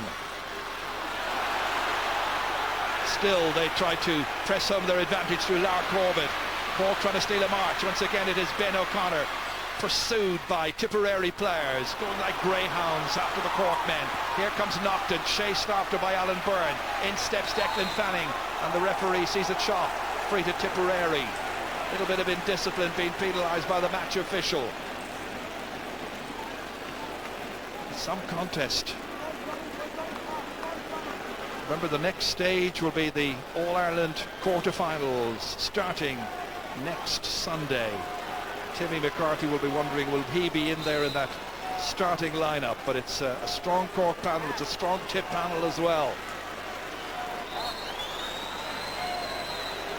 Jerry Kennedy ready to take this as Pa Burke is being prepared by Tipperary. He'd be their fifth sub to come in. Willie Ryan trying to keep that ball to himself, holding into Tipperary possession there. Seamus Butler spinning around. Next it's John Carroll hitting it instinctively. Is that a winner? It might well be. John Carroll has come off the bench and he's struck it over, and Tipperary lead Cork by 2 points, 22 points to 20, 216 to 117, and you can see on the clock we're in the 68th minute. Well, Jerry, he was supposed to be sick and he was supposed to have a bad back, but since he's come on he's done a huge amount of work, and what a brilliant score that he's pulling. That could be just be the vital one at this stage. Babs is a magician where injuries are concerned, a healer. Referee going to throw the ball in. He's some healer, all right. In they come again, and it's Timmy McCarthy setting off once more. Over his head, didn't make much headway that time.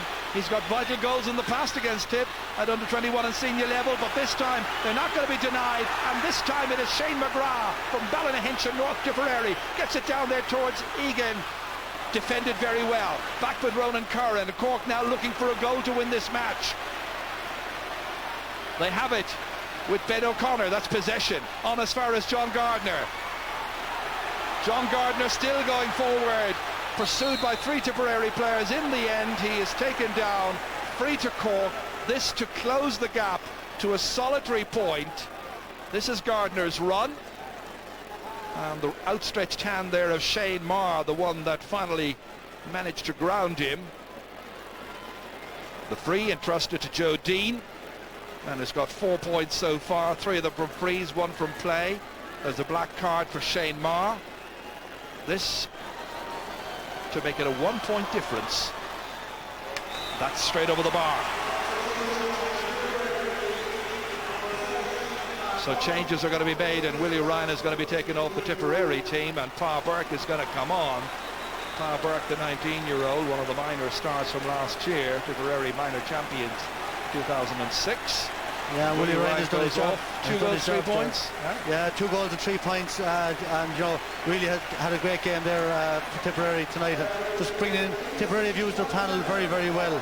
They brought in subs at vital times right throughout the second half, and you know, the next minute or two are huge for both teams. Whoever loses this game goes to play Waterford, which is obviously the tougher end of the draw. And Tipperary win this, you know, play Wexford should win that into an Ireland semi-final, and the whole year is turned around. So the next, Cork need a score to maybe make an Ireland semi-final, and Tip need to hold out to make the Ireland semi-final. 1 minute of additional time will be played at the end of the 70, which means we've got about 1 minute and 8 seconds to go. Tipperary are leading by 2 points. Only a goal will save Cork.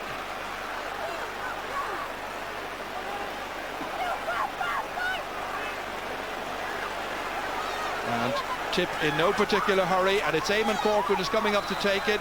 We've seen him in the past cut them over the bar. It might be just a tiny bit too far out. He's in no hurry.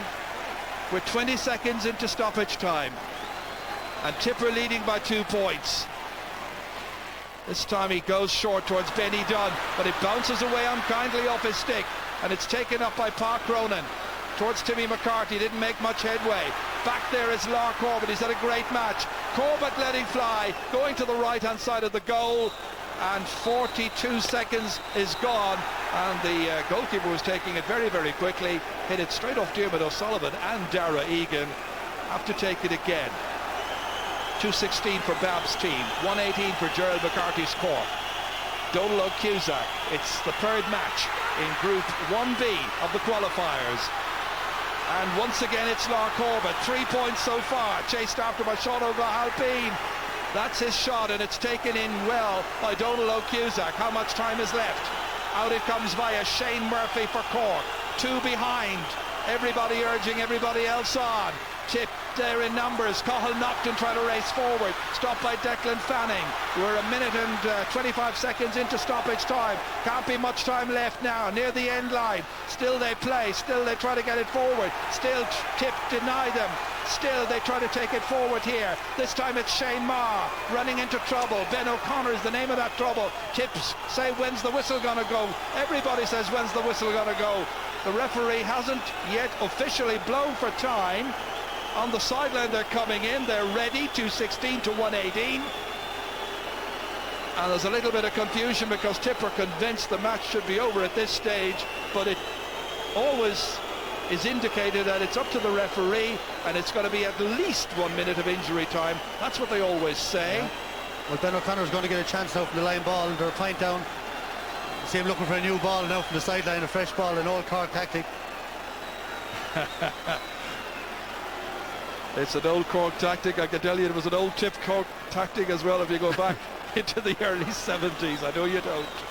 Gerald McCarthy pacing up and down the line. Babs is there, showing the way. His team has to defend. Ben has to somehow engineer a goal from this, like the one that Neil Ronan got. This has to be it. What? I don't know, there's some confusion whether there's 2 points or 1 point. I think there's 1 point in it. If he puts this over the bar, Cork top the group. If he misses it, they're out. There comes second. Well, 1 point so the margin. And 1 point it is, and 1 point is enough. And Tipperary are going to celebrate. It was something of a makeshift team, we were told, going into this tie against the great old rivals from Cork here in Munster. It was in the qualifier, but it might just as well have been in the Munster Championship itself.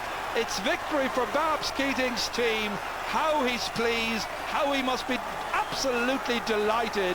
They all played their parts, each and every one of them. Wasn't looking so great in the first half when they were 5 behind and being led a merry dance by Cork, who were lording it in key areas. But there were signs that things weren't going quite so right for Cork. Yeah, well, Ger, whoever made the decision with Lara Corbett to move. He moved out around the centre forward position, and himself and Benny Dunn effectively became two centre forwards for the 20 minutes coming up to half time, and they scored 5 points from play between them, and along with Seamus Butler in the middle of the field, who scored 2 great points, they have saved Tipperary's championship. They brought them back into the game, and Eamon Corcoran and Conor O'Mahony and Declan Fanning in the full back line, and Alan Byrne for his first game, absolutely outstanding, and that's a huge win for Tipperary to go and play Wexford now, but to give them that confidence to go on. And we were saying before the game that Waterford wouldn't have it all their own way against Tipperary. Well, now it'll be Cork and Waterford, and it's funny, hurling is an amazing game. It can throw up these surprises from time to time, and well done to Tip, and it was a fantastic game. A game I think beforehand we thought maybe, you know, we mightn't have a great game in our hands down here to see, but not a lot to play for, but it turned into an absolutely fantastic game, and the Munster teams again have provided a great spectacle in Thurles. Well, Cork will go on, and they will play in the quarter-finals, and they will have a match with Waterford, as you say, and it's Tip against Wexford, and you wonder when that match is going to be. They've already played 6 matches on the trot. Will they be playing again next weekend? If they were greyhounds, I think the trainer would say, take a break for goodness sake. Final score here, Tipperary 2 goals and 16 points, Cork 1 goal and 18 points. Let's go down and get some reaction and join Van Nicullen, who is trying to get an interview organised, but you can see the scenes of chaos down there. It's like in All-Ireland. I think the real hurling people at Tipperary were here tonight. You know, it's easy come when your team are flying and everything is going well, but the supporters that are here tonight, this is what it means to them. And it's like as if they've won an All-Ireland here, or won a Munster Championship, and really all it is the qualifier gets them into a quarter-final. But this, maybe sometimes we underestimate what it means to the people of the counties, or the real hurling people, and we see it here again tonight. We saw it last week with Waterford, and you know, we saw it with Limerick when they beat Tipperary in the second replay, and it's just absolutely fantastic scenes out here on the pitch this evening. You put your finger on it there, absolutely. It's the hurling people who came out, and it's the hurling people who know the tradition that is Tipperary and Cork in action in the pouring rain.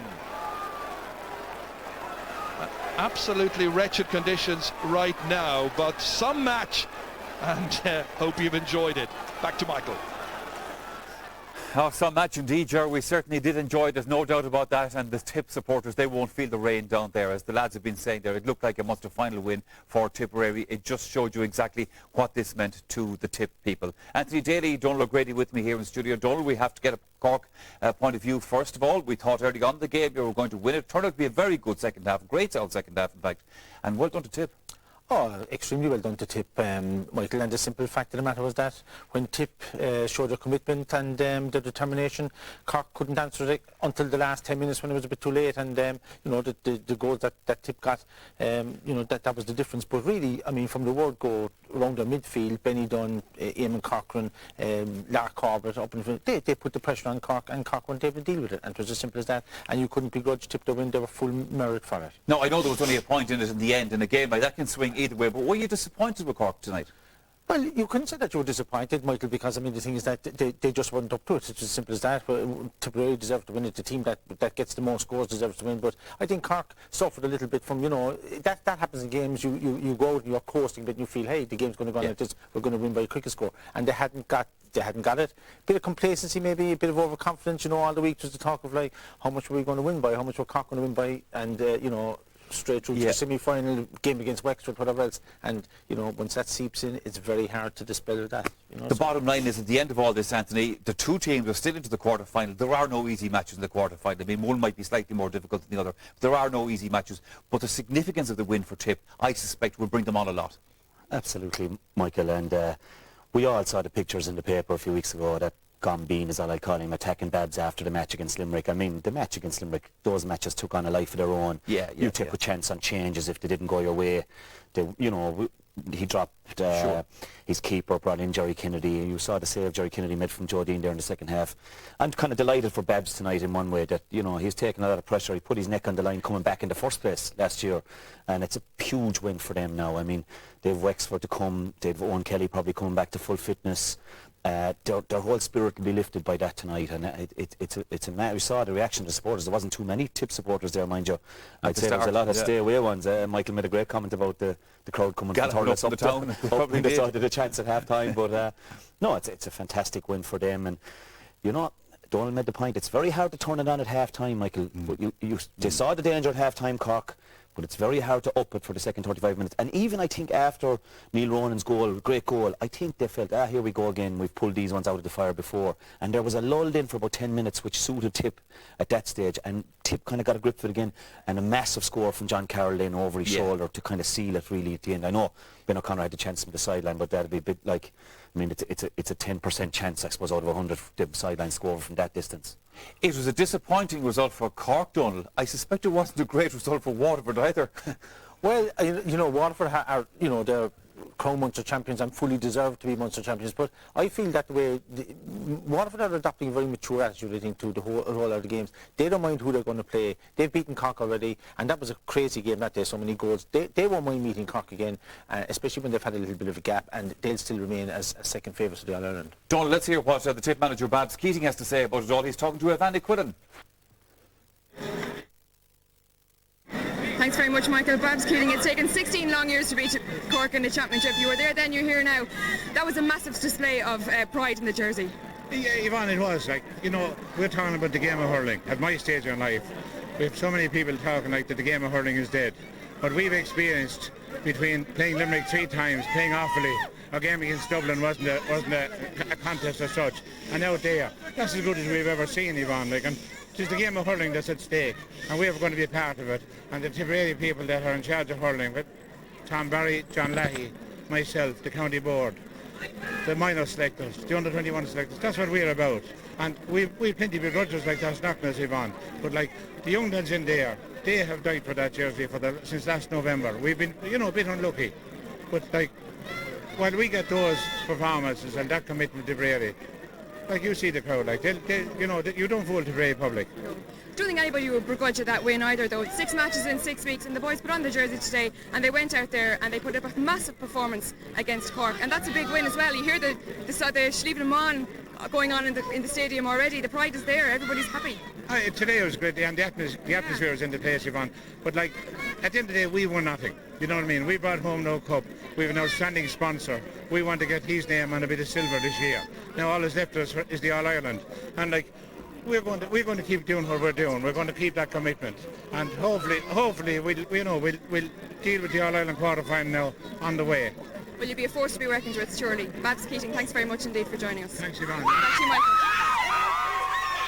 Evander Quillen reporting there. All that's left is the All-Ireland. Anthony Daly, he says that would be a nice old consolation prize at the end of the summer. Yeah, the old Liam McCarthy going home eventually. But yeah, he's some character, Babs, you have to say. Like, you talk about him there, and there's so many stories about him, and but he'd been awful last to the game. He's a real character. And he looks about 10 years younger this evening after that match. It means a lot to him. Absolutely. We've often heard the talk about the English soccer manager being under pressure and ageing. I think the Tip hurling manager's serious job as well. But he seems to bear it well on the shoulders, and you see there tonight now he's looking forward already to being in around the semi-final, final. You know, he's beginning to think that way. Oh yeah, and, he sees the door opening now. Absolutely, and it's funny. So much goes into the Munster Championship, Michael, but this is a new competition starting now, from now on, and this is fair game for everybody now. And I'll tell you, while Waterford, I agree with Donald, have shown a new maturity, and their players have shown a new maturity. But you'll be dealing now with a stung Cork after tonight, and Cork may be going in as underdogs against Waterford, and I tell you, that'll be a fair hard one to call as well. We'll come down to it, and you have a lot of you. I wouldn't rule out Galway either. You know, come up playing Kilkenny. I wouldn't rule it out. Mr. Loughnane surely has one up his sleeve somewhere along the way. And you know all about that. It's a new competition now. It sure is. Okay, we have a commercial break to take, but we have more on this evening's hurling championship qualifier right after that.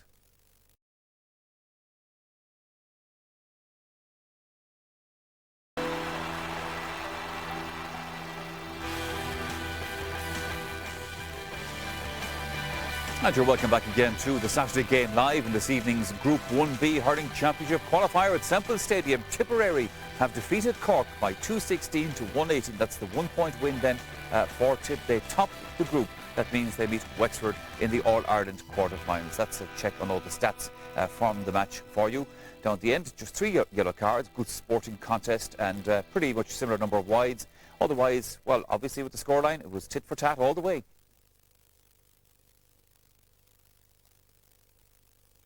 Yeah, we saw Willie Ryan score a goal for Tipperary in the first half that really kick-started their challenge here tonight. And Donald O'Grady, he got another goal in the second half that put the gloss on it altogether. You did, Michael, and all the credit. I know Willie must get a fair share of credit, but all the credit must go to Benny Dunn. He held on to a ball that he hardly deserved to out on the left wing, and he was under severe pressure from Brian Murphy. First of all, another Cork player came in then, and you know, he fought for it, and I think that was typical of Tipperary all night. They fought for everything and had a good look across. Beautiful ball across the middle, and you know, Shane Murphy probably gave Willie Ryan a bit too much space, maybe thinking that he might go for a point.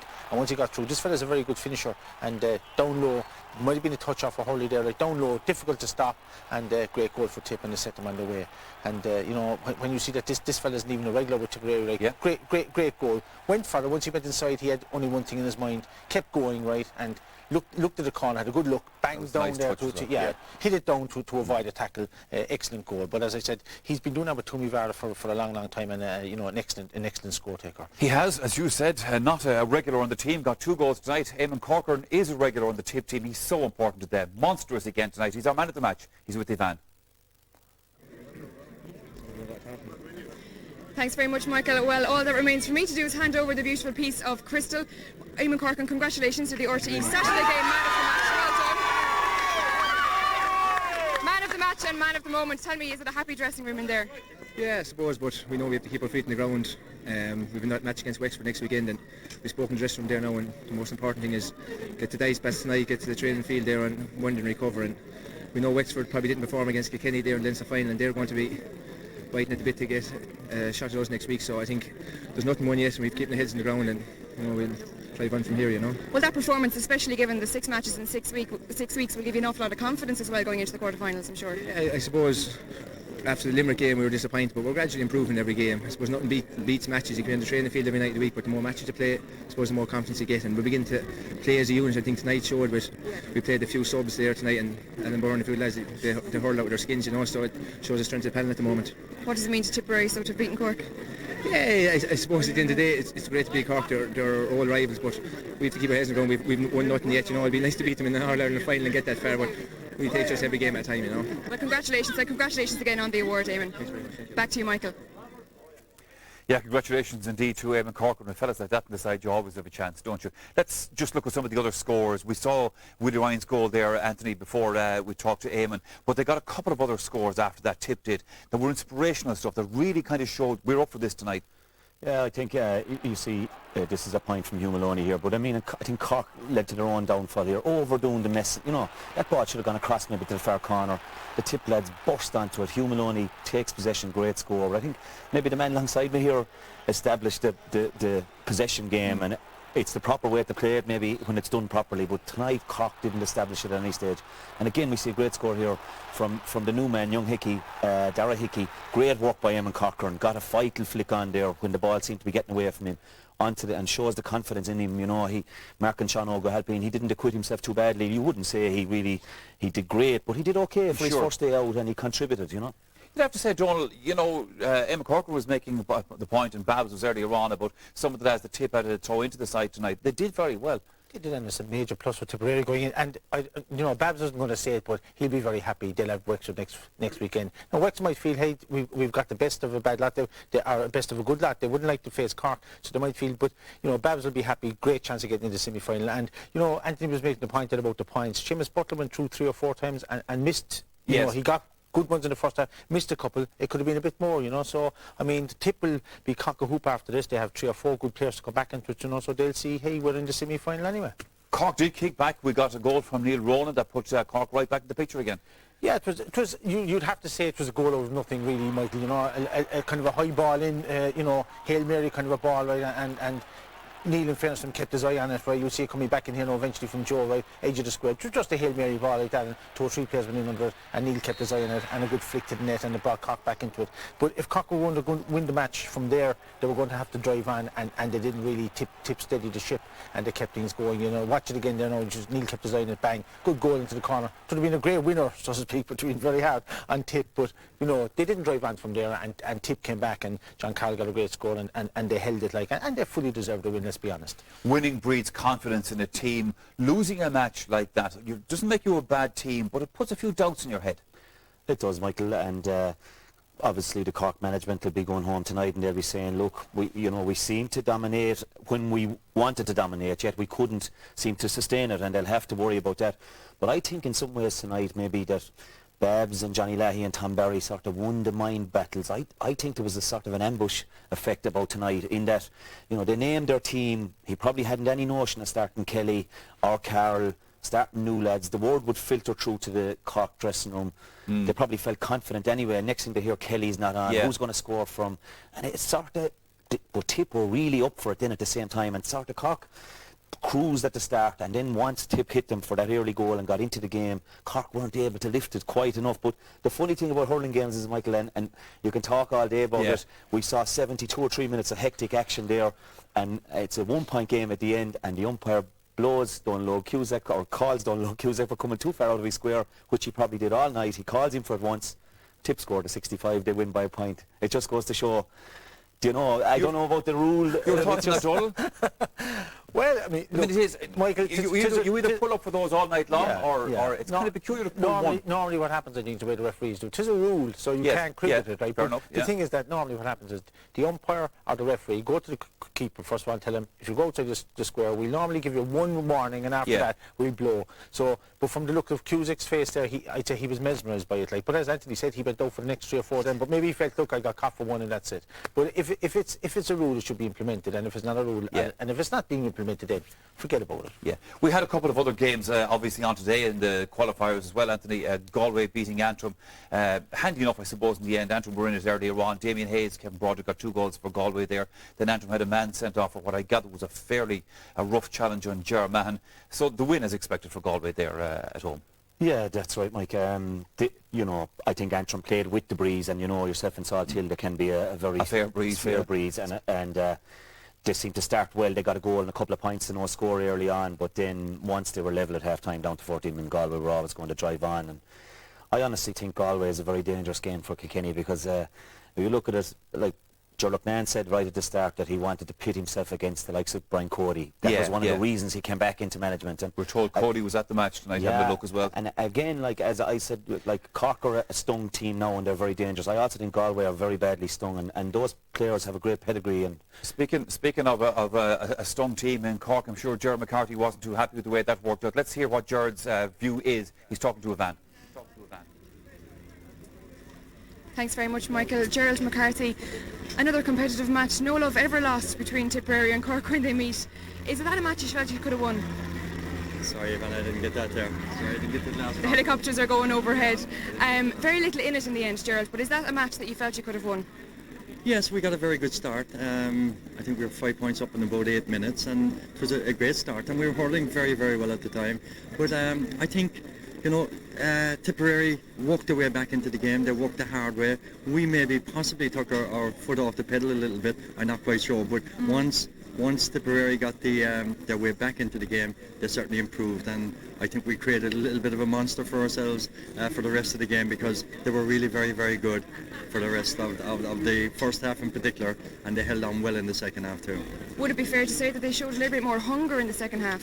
Yes, indeed. They looked very, very hungry. We were disappointed with some of our players in that respect.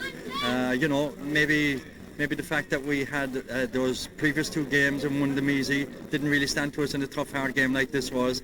Tip have been playing tough, hard games over the last few weeks, and looked better prepared for the battle with that. And they did battle right to the very end, and we were hoping that we could maybe get the draw, which would have given us the quarter-final place against Wexford, but that wasn't to be. No, we've made the road a little bit harder for ourselves perhaps, but there's still a road there, and that's what we're happy about. Gerald McCarthy, thanks very much indeed. Back to you, Michael. All right, gentlemen. Yeah, I suppose there is a point as well. Tip, they've had a rough road in a lot of games, but it does battle harden you. It does, Michael. It helps you if you can keep it going. Sometimes teams can get a bit fed up of it and tired of it. But the only thing is they probably have been doing very little training in between, and players will always tell you they love playing matches, and these are big games for them as well. They struggled to beat Offaly.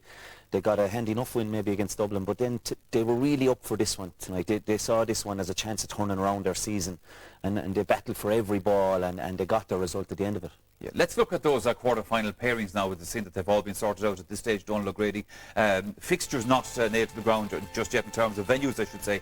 But let's talk about Galway and Kilkenny first up there.